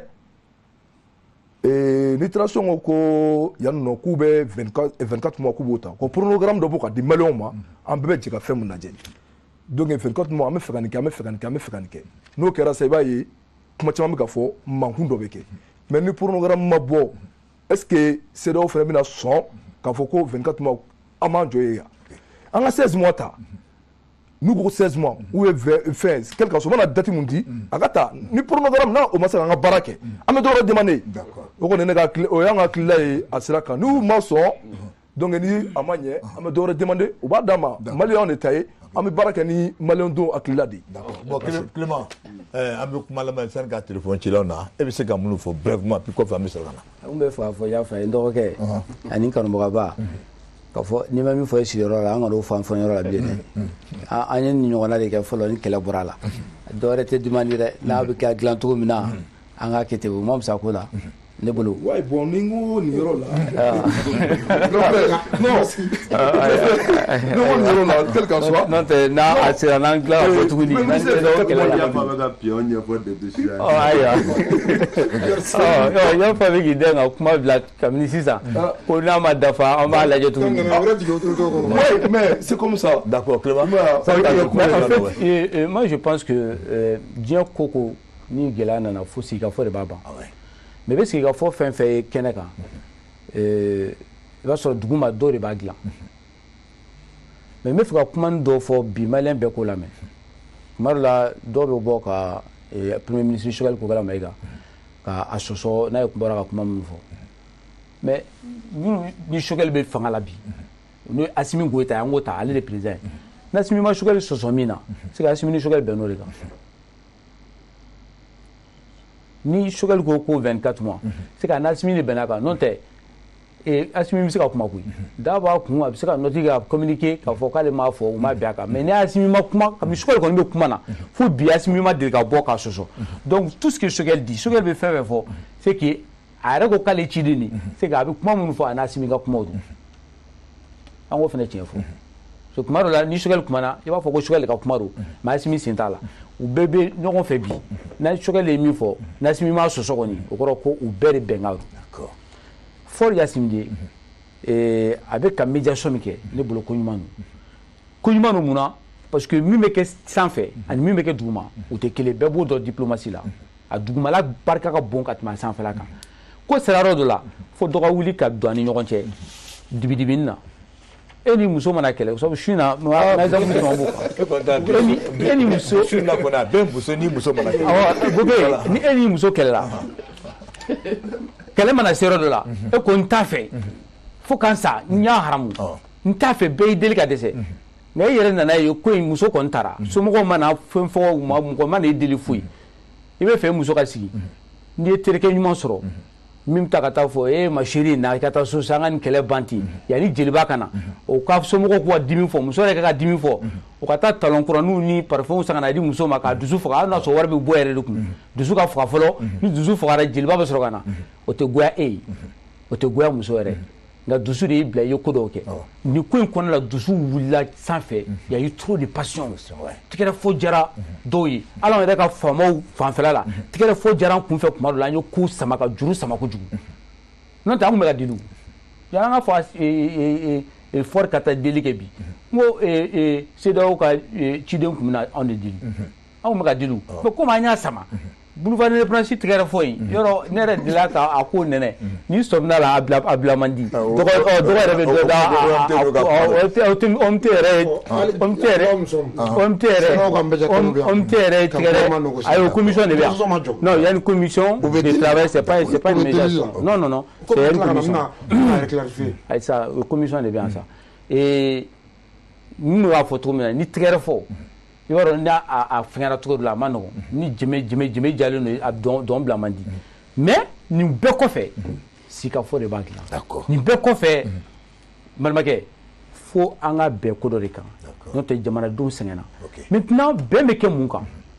moi je pense pas que ça soit très important 24 mois 16 mois kalo 24 kalo 16 nafaba t'o la ne ko ni kalo 24 bɛ ta i y'a fɔ a y'a kuma fɔ mun ni mun de bɛ kɛ a kɔnɔ waati jumɛn kɔnɔna la jɔn b'a kɛ kun jumɛn na a bɛ kɛ d'accord an bɛna mun kɛ procès ni kalo 16 don mun ni mun bɛ k'a kɔnɔ tuma jumɛn na jɔn de b'a kɛ a nafa jumɛn bɛ Mali kan kuma yɛrɛ bakuruba bɛ yen de yan'a ka kɛ durée comme si fanga tɛ dɔwɛrɛ fanga ye wagati ko de ka sɔrɔ fanga ye min bɛ kɛ a kɔnɔ fanga y'o de d'accord donc an bɛna kuma di ma c'est ça donc an bɛ ɲɛgɛn ci la o k'u ka waati sera donc jɔn bɛ kɛ mɔgɔ fɔlɔ ye ka don ouais d'accord allo allo an ce an ce tɔgɔ ni jamu k'an wele ka bɔ min mɔgɔ Timbo ka bɔ Ɲamagɔrɔ mɔgɔ Timbo ka bɔ Ɲamagɔrɔ ka bɔ Ɲamakɔrɔ mɔgɔ Timbo Mohamed Tolo ne ko Modi ne ko ko ɲɛsin Modi ma quoi Modi ne ko ko ɲɛsin Modi Sidibe ma quoi ouais Sidibe ko Modi Sidibe i ka ɲininkali bɛ Sidibe de ma awɔ Modi a ko cɛ bɛ ka na kuma de ko kɔmɔdɔ de y'a bila la a deli b'a bolo ko ka mun kɛ a ko cɛ bɛ ka na deli kɛ sisan a ko gouvernement de k'a bila la est-ce que a deli b'a bolo wa d'accord ko gouvernement de y'a bila la après ok tiɲɛ ni ladira o de ka fiyɛ quoi d'accord n'a dalu b'a bolo an b'a dɔn tension min b'a ye an b'o kala bɛɛ b'a kalama quoi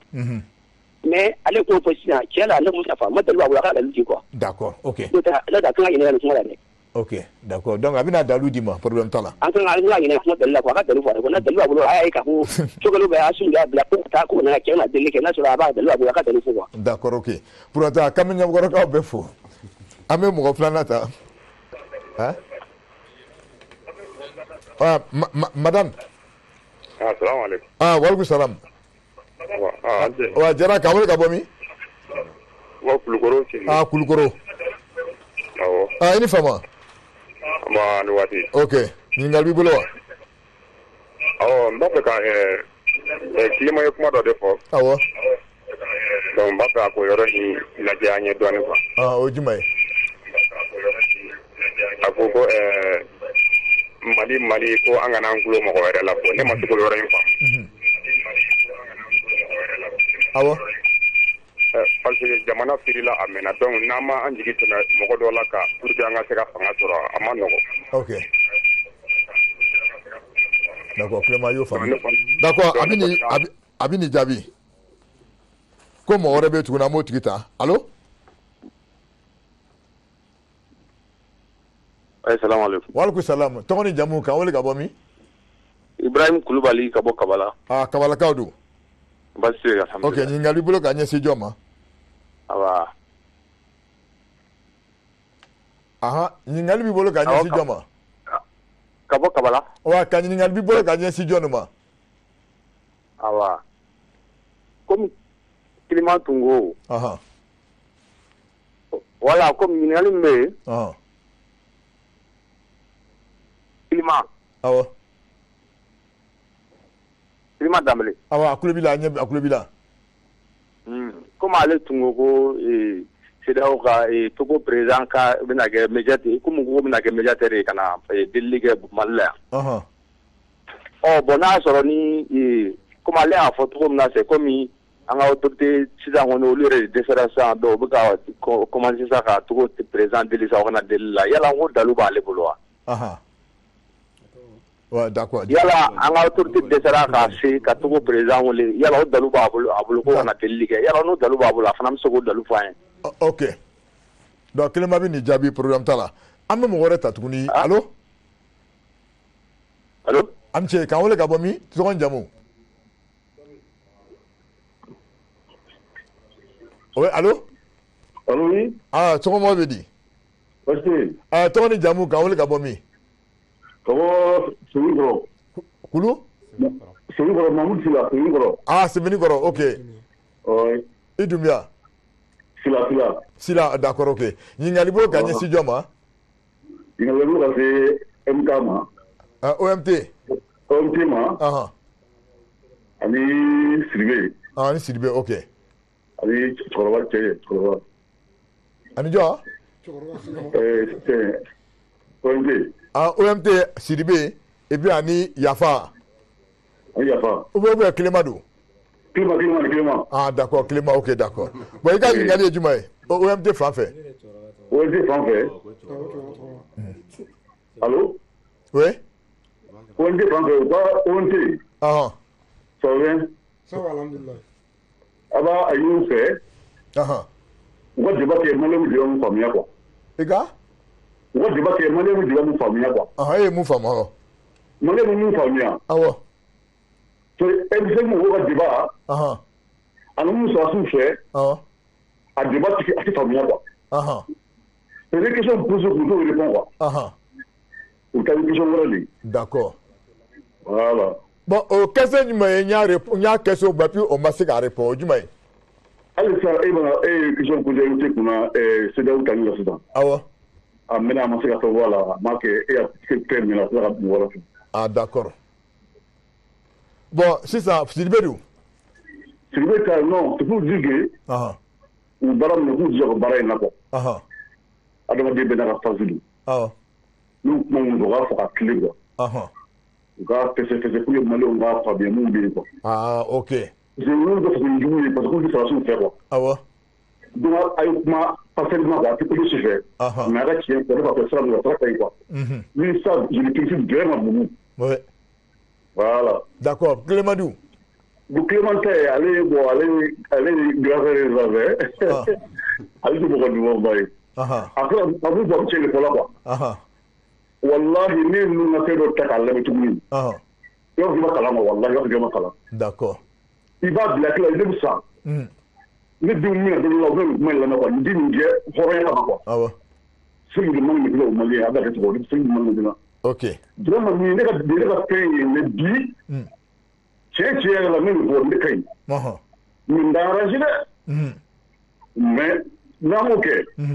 N'i ye ko o kɛ n'i ni kɔngɔ de bɛ nɛgɛ ko la. I filɛ i tɛ wuli caman dɛ. D'accord. Donc o de kɛ kuma in diya ne ye quoi parce que an b'o ko fɔ kuma bɛɛ. Adamaden bɛ na cogo o cogo la nin ma fɔ quoi. D'accord, ok, merci beaucoup i ni ce. D'accord, an bɛ mɔgɔ wɛrɛ ta tuguni. Oui, allô. Enfré, mɔgɔ duurunan. Oui, dɔ b'an kɔ wa? Allô. Oui, an ce. Bonsoir, ça va? Ça va. Bien. K'an wele ka bɔ min? Boubacar Kouyaté ka bɔ Sédhiou. Boubacar Kouyaté ka bɔ Sédhiou. Boubacar Kouyaté. Ka bɔ Senu. Selenge. Selenge, d'accord. Boubacar. Nin ko in filɛ nin yɔrɔ min. Parce que Clément ye min fɔ a mɛnna. Ko in tɛ se ka kɛ jamana ko tɛ kɛ i b'a fɔ ko dusubɔ ko. Don fɔlɔ tun fɛn bɔra u y'a kɛ Clément ko 18 mois an tɛ se. U ye dumuni ni fɛnw kɛ ka minɛ. Mɔgɔw manipulelen de don i y'a faamuya. Mɔgɔw manipulelen don. Allo. Oui, an tulo b'i la. Clément. Tiɲɛ b'i bolo i ye mun fɔ o de ye tiɲɛ. Vraiment an tɛ siran an bɛ cɛ deli a deli kɛ nin fɛn ka ban. Dusubɔ ko tɛ faso ko de don. Mɔgɔ si tɛ fasoden kolon ye mɔgɔ si tɛ fasoden ɲuman ye tɛ mɔgɔ kan. Awɔ. A faamu. Mɔgɔw manipulera trop de o de y'a kɛ n'i kumana bi ka tiɲɛ o bi dɔgɔya. Sinon Sidibe ka kuma in ka kɛnɛ trop. Sidibe fana ka kuma in ka kɛnɛ. A kuma in ka kɛnɛ trop. D'accord. Voilà. Donc bon bila. Merci beaucoup. K'an bɛ Selengaka bɛɛ fo i tɔgɔ la. Merci, merci. An bɛ mɔgɔ wɛrɛ ta ka sɔrɔ ka kuma di voilà anw ma sisan. Allo. Oui, allô. An cɛ ka tɔgɔ ni jamu k'an wele ka bɔ min? Tɔgɔ Sulemani Traoré. Oui. Ka bɔ Sikaso. Ka bɔ Sikaso. Oui. Ok, k'an bɛ Sikasokaw bɛɛ fo i tɔgɔ la. O bɛɛ b'a mɛn. Ok, ɲininkali bolo ka ɲɛsin jɔn ma? N bɛna contribution dɔ de kɛ ONT ni Clément ka débat yɔrɔ dɔ la quoi.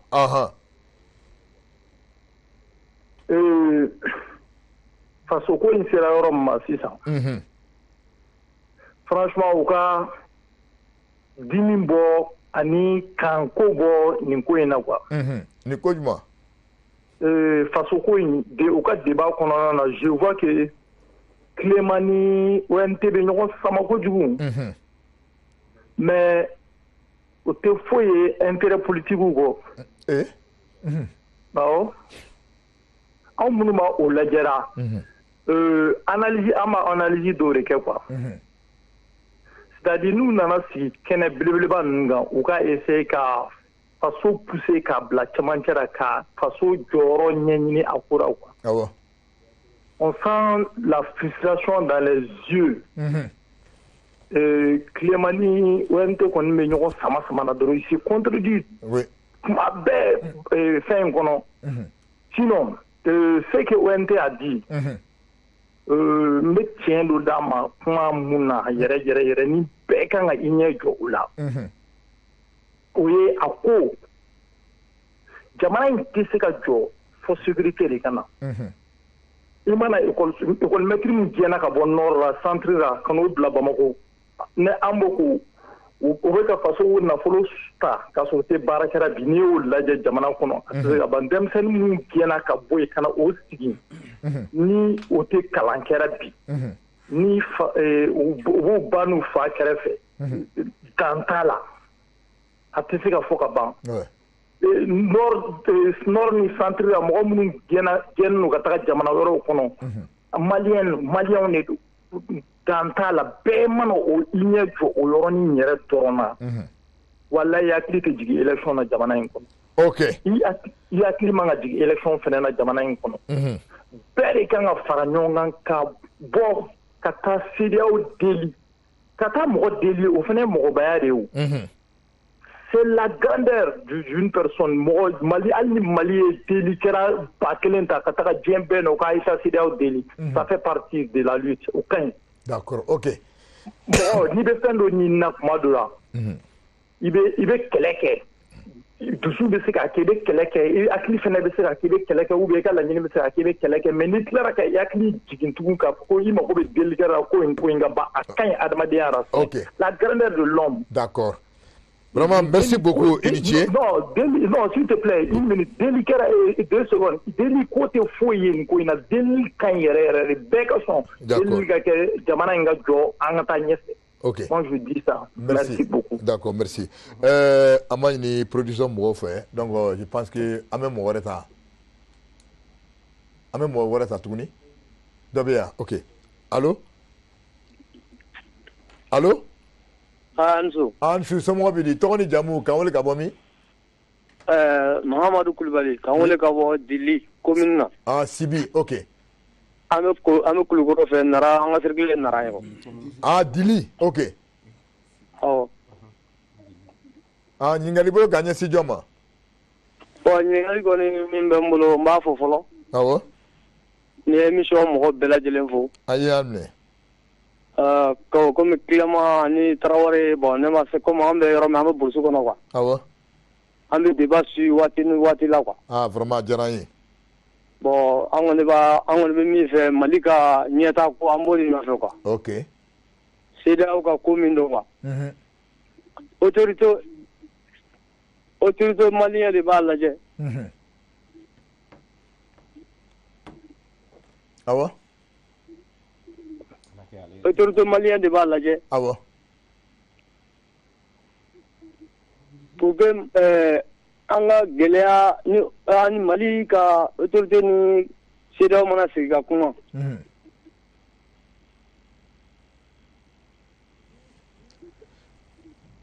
d'accord ok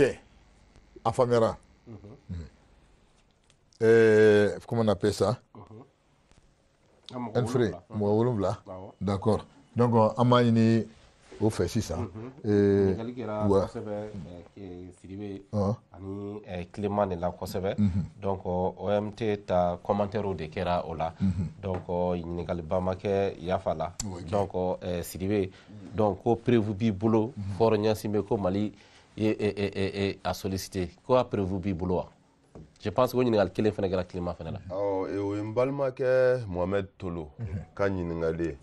i y'a ye ɲininkali cayara a bɔra mɔgɔ caman fan fɛ a bɔra ni mɔgɔ ye dusu ani min bɛ CEDEAO ko la ani hakilina min bɛ mɔgɔw la ka ɲɛsin CEDEAO kan ka da min ɲɛfɔr'u ye o kan o de la kuma fɔlen balila mɔgɔ la caman na n'u bɛ ka dalu ko fɔ ne bɛ kuma fɛn fɛn fɔ a dalu bɛ n bolo a communiqué bɛ n bolo n ka téléphone kɔnɔ yan n bɛ se k'a ci a yɛrɛ ma n'a bɛ se k'a ka numéro ci aw ma Mali ministre des affaires étrangères ani ministre des finances ani muso an ba min bɛ transport kunna u délégation ba de bɔra Madame Dambélé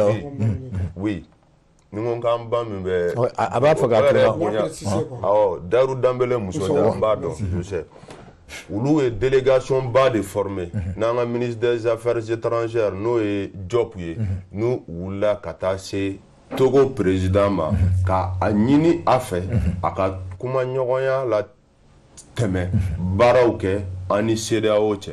mɔgɔw t'a faamu parce que mɔgɔw bolo ko CEDEAO mɛnna boli la an nɔfɛ yan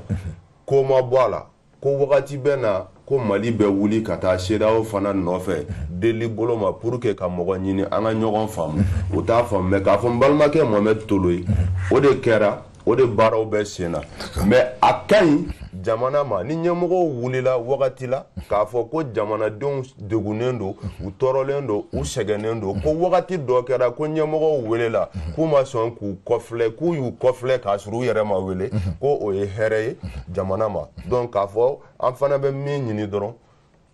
Maliens bɛ degun min kɔnɔ an'u bɛ nin tɔɔrɔ min kɔnɔ ni embargo ko in sababu la an bɛ Ala de deli ani k'an ka ɲɛmɔgɔw deli u ni CEDEAO ka fɔ ka bɛn sɔrɔ walisa Maliens bɛ degun min kɔnɔ o degun ka se ka wuli ka bɔ Maliens kan Maliens ka lafiya sɔrɔ baarakɛ bolo tɛmɛsiraw la sɔrɔ tɛmɛsiraw la ka taa fo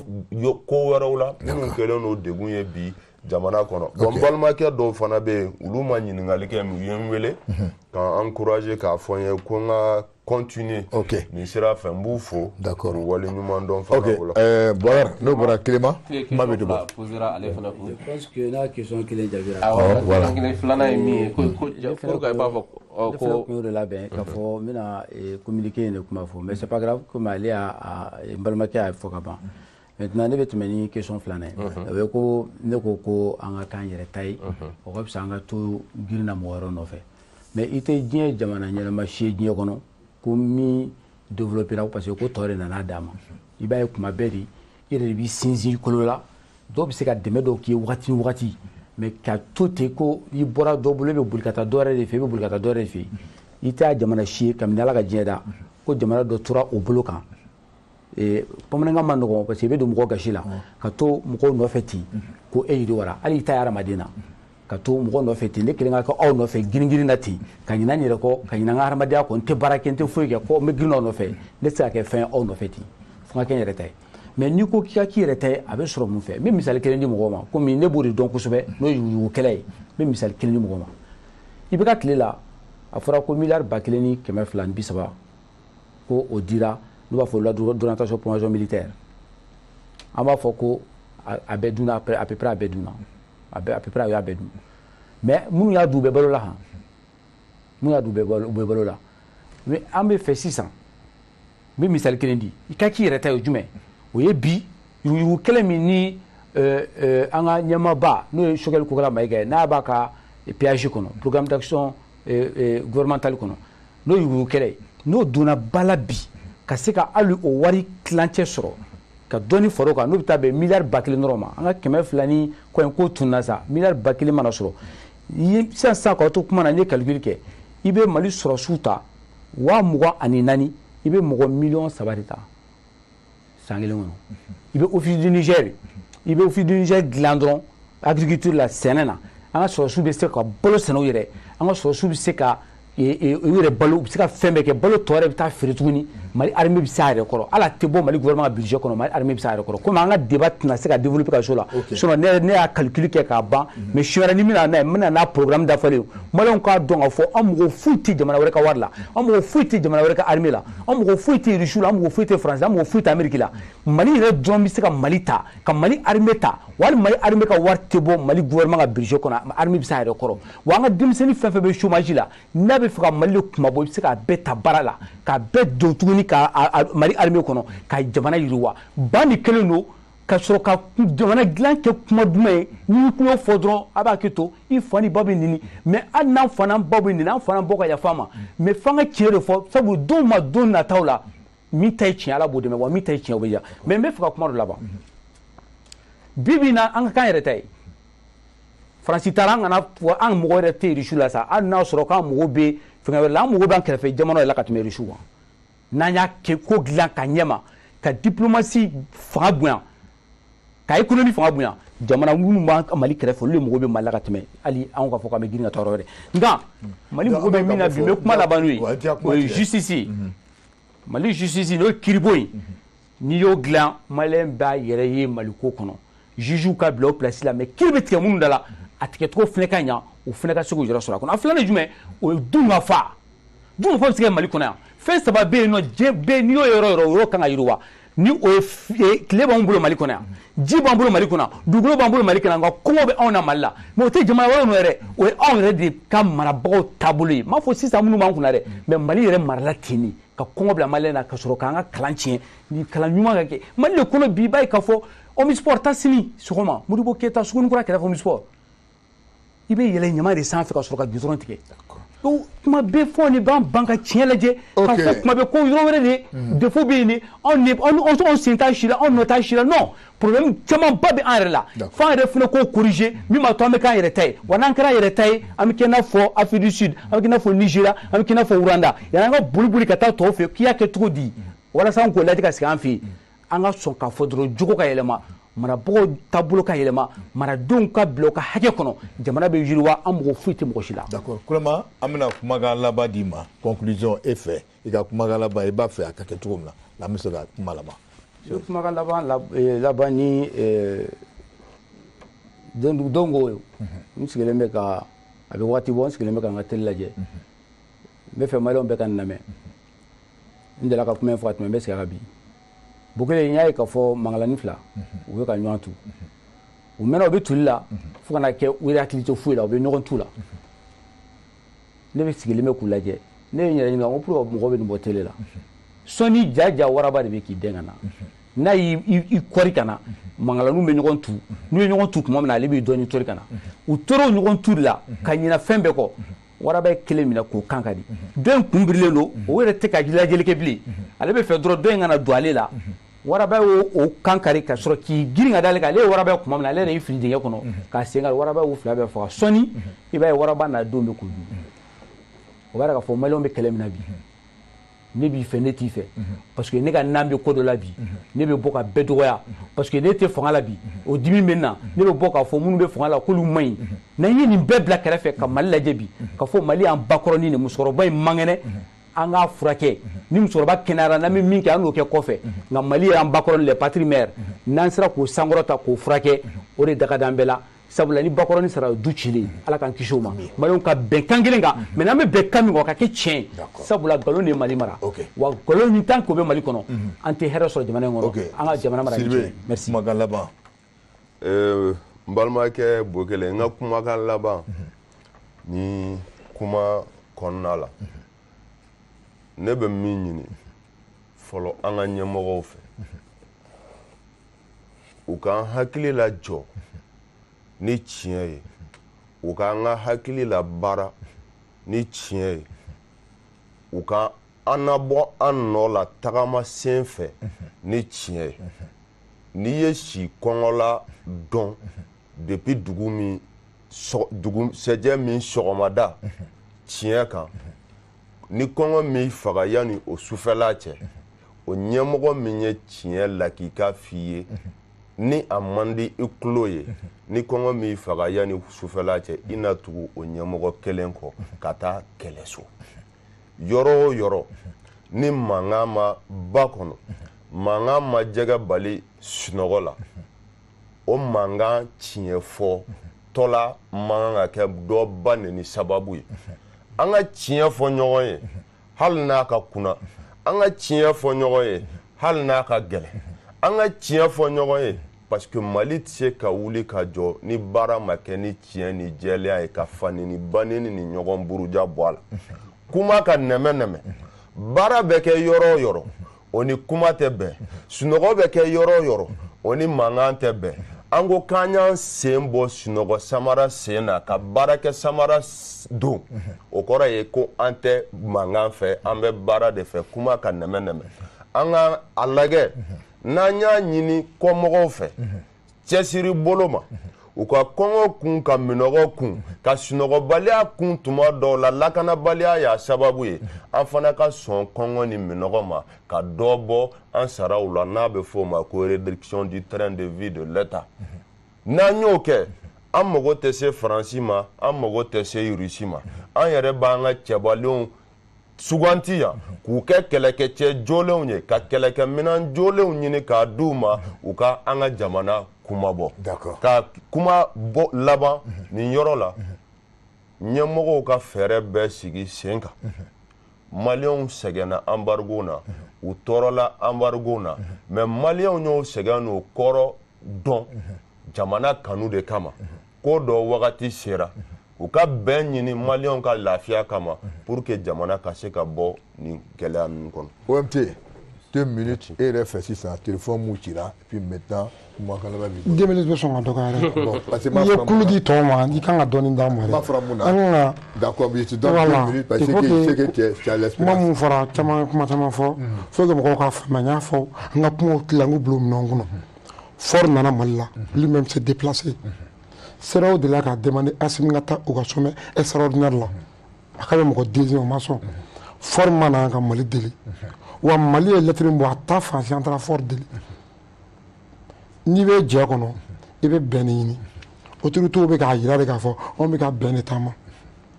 pour que mɔgɔw k'a dɔn k'a fɔ anw de tɛ ka deli an bɛɛ de bɛ sigi ka fɔ la comme CEDEAO commission bɛ yan Goudron min bɛ na yan lui n'est pas décideur ni kuma kɛra ni bɛnkan mun kan ale b'a fɔ de n bɛ taa lase ale bɛ taa lase u bɛ se k'a fɔ e kumana anw ma sɔn nin ma a bɛ ka voyage ta mais Ford ye décideur de peut-être CEDEAO président bɛɛ ale de ka kɔrɔ n'u bɛɛ exercice de pouvoir la ale de ka doyen donc caman b'ale bonya n y'a fɔ a y'a yɛrɛ déplacer ka na anw ye maa caman bonya don komi ka kɔrɔ ni tɔ ninnu bɛɛ ne fana kumana ka tiɲɛ dɔ da yira tɔw bɛ se ka n'o da fɛ o kɔrɔ de Mali bɛ ka taa ni kuma ɲɔgɔnya ye an b'an ja mɔgɔ bolo Mali ma Amadu k'a yɛrɛ kan Amadu ko kɛra Mali kan de parce que Mali bɛ ka malidenw ka hɛrɛ ɲini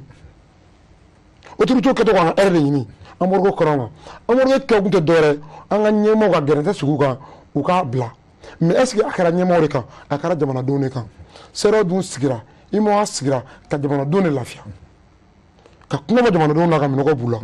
mais ni e bɛ kungo bila jamanadenw na ka minɔgɔ bila jamanadenw na e ta kun ye ka fɛn wɛrɛ ɲini anw dɔrɔn ma coup d'état kɛ jamana wɛrɛw y'a kɛ yan n'olu ka annonce lajɛ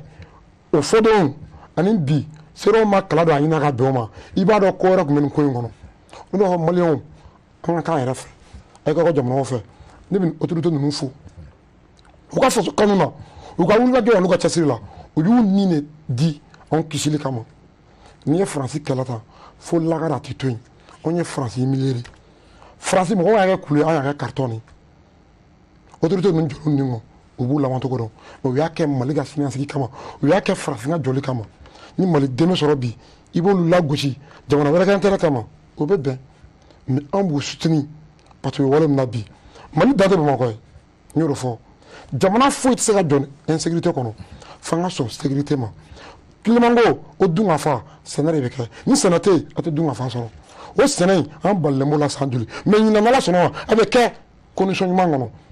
au lieu an ka taa quantité dun an bɛna qualité sɔrɔ ɲinan an yɛrɛ wɔsi la parce que ni sécurité bɛ yen Sénégal bɛ taa sɛnɛ k'o fɛrɛ ma mun bɛ k'a ɲɛ ma Mali coton a tun bɛ sous-traité ni Faransi de anw bɛ coton sɛnɛ Faransi de b'a ka prix fixé n'anw sɔnn'o ma a ma ban n'an ma sɔn ma an perdre la mais bi ɲinan an ka coton ni an kɛra premier Afrique parce que anw de y'a feere mɔgɔ wɛrɛ ma an ma passer par la France anw commencera k'an yɛrɛ ta ni Amadu ko kɛra an kan salaire ma jɔ autorités ye plan riposte min bɔ o de marchera u jɔra ni Mali le sinon a fɔra n y'o de fɔ an tɛ tile 40 sɔrɔ mais an ye 4 mois sɔrɔ ni ye jamanadenw sɔnna ka kuma minnu u ye ko ta fan de diyar'u ye n'i ko maliyɛnw ka bɔ hali bi hali sini autorités bɛ bɔ parce que u ɲɛ bɛ autorité bɛ ka mun kɛ u bɛ k'u yɛrɛ y'a kɔnɔ de n'u t'u yɛrɛ y'a kɔnɔ u bɛ bɔ k'u gɛn sinikɛnɛ wa an n'u sini mun b'an ta kɛ an b'u gɛn an m'u sigi jamanadenw y'o de faamuya n'olu fana taara u ye baara kɛ ka bila yɔrɔ min na mɔgɔkɔrɔba ta yen de n'i ma sɔn a b'i gɛn kelema mun fɔ justice yɔrɔ fo ka an ka institution kan jamana foyi tɛ jɔ injustice kɔnɔ ni justice tɛ yen jamana tɛ yen donc a ka d'anw ye transition y'a dama opportunité justice ba ka don a la u k'u tile u ka baaraw ma jamana in an bɔra fɛn dɔ kama ale tun bɛ M5 ne tun bɛ M5 ani maliyɛnden caman an bɔra justice kumakan in dɛ caman sara a kama a baara ka suma jamana in wari n'a sɔrɔla a ɲɛ ma a bɛ se ka jamana in avancer k'aw yɛrɛ fo ka Sirifula lamɛnbagaw fo ka maliyɛnw fo n tɛ bɔ kuma la ni ma Sirifu fo mais i taara fo komi anniversaire kɛra ala ka san caman jira an na la mais n yɛrɛ mɔkɛ ani n fa Buwa Haidara Asurafu Sarafa k'a fo yan ka M5 fo n'a ye bi Mali bɛ ka ɲɛ k'u ni dɔw y'a kɛlɛ kɛ ala ka tiɲɛ dɛmɛ an ni ni baraji. Sekuma Traoré parti Nema Yafa. Oui. Ok, vraiment kuma laban b'an bolo nin ko in kɔnɔna kan ani sɔjara an fari fununa ka sababu kɛ vraiment hakililaw faamuyara je pense que appel minnu kɛra an bɛ appel kɛla bɛɛ lajɛlen fo parce que a bɛɛ lajɛlen ka hakilila ye faso jɔ de et puis an b'a dɔn minnu fana y'u ka ci bila an minnu y'an ka ci bila ka n'an sigi yan an n'aw fana a bɛɛ pour que an bɛɛ k'an da don fasoko kuma la faso bɛ se ka jɔ cogoya min na donc an nisɔndiyara et puis an bɛ fɛn fɔ dɔrɔn o ye maliyɛn bɛɛ lajɛlen an bɛɛ ka jɛ k'an bolo di ɲɔgɔn ma n'an y'an bolo di ɲɔgɔn ma an sago a bɛ sɔrɔ parce que mɔgɔ si tɛ bɔ yɔrɔ wɛrɛ ka n'an ka jamana jɔ n'an maliyɛnw yɛrɛ tɛ mais n'an fara-farala jugu bɛ don dɛ donc an ka ɲɔgɔn minɛ et puis an ka da an ka fanga la n'an ka fanga ye fɛn min fɔ an ka essayer n k'u dɛmɛ o kan parce que bi Mali bɛ niveau min kɔnɔ Mali sɛgɛnnen don bon an b'a dɔn solution foyi t'an bolo bi n'an ka fanga tɛ et puis an b'a dɔn fɛnɛ u tɛna sɔn k'an jigin dingɛ foyi kɔnɔ dingɛ min bɛ yen mun tɛ jamana kɔnɔdenw arrange c'est comme mɔgɔ tɛ bɔra ka fɔ a ka kuma kɔnɔ et n'u u jɛngɛnna an ka nin sɛgɛn baden kɛ yan sinikɛnɛ an bɛ b'u kama u ka bɔ yen mɔgɔ wɛrɛ ka na parce que an tɛ se ka mɔgɔw bila kungo la ka mɔgɔw bila minɔgɔ la ka mɔgɔw bila ni gɛlɛyaba kɔnɔ a tila tuguni ka na peuple malien janfa an kɔni bɛ fɛnw fɔ o yɔrɔ kan an b'an sinsin o yɔrɔ kan kosɛbɛ u k'u jija kana malien janfa et puis an bɛ segin u k'a lajɛ insécurité minnu bɛ yen u k'u jija halisa u b'o baara minnu na u k'u jija k'o se o dan na o tɛmɛnen kɔfɛ an kɔrɔkɛ Kilema fana ye sinsira kosɛbɛ baloko yɔrɔ kan bon jamana foyi tɛ se ka jɔ fana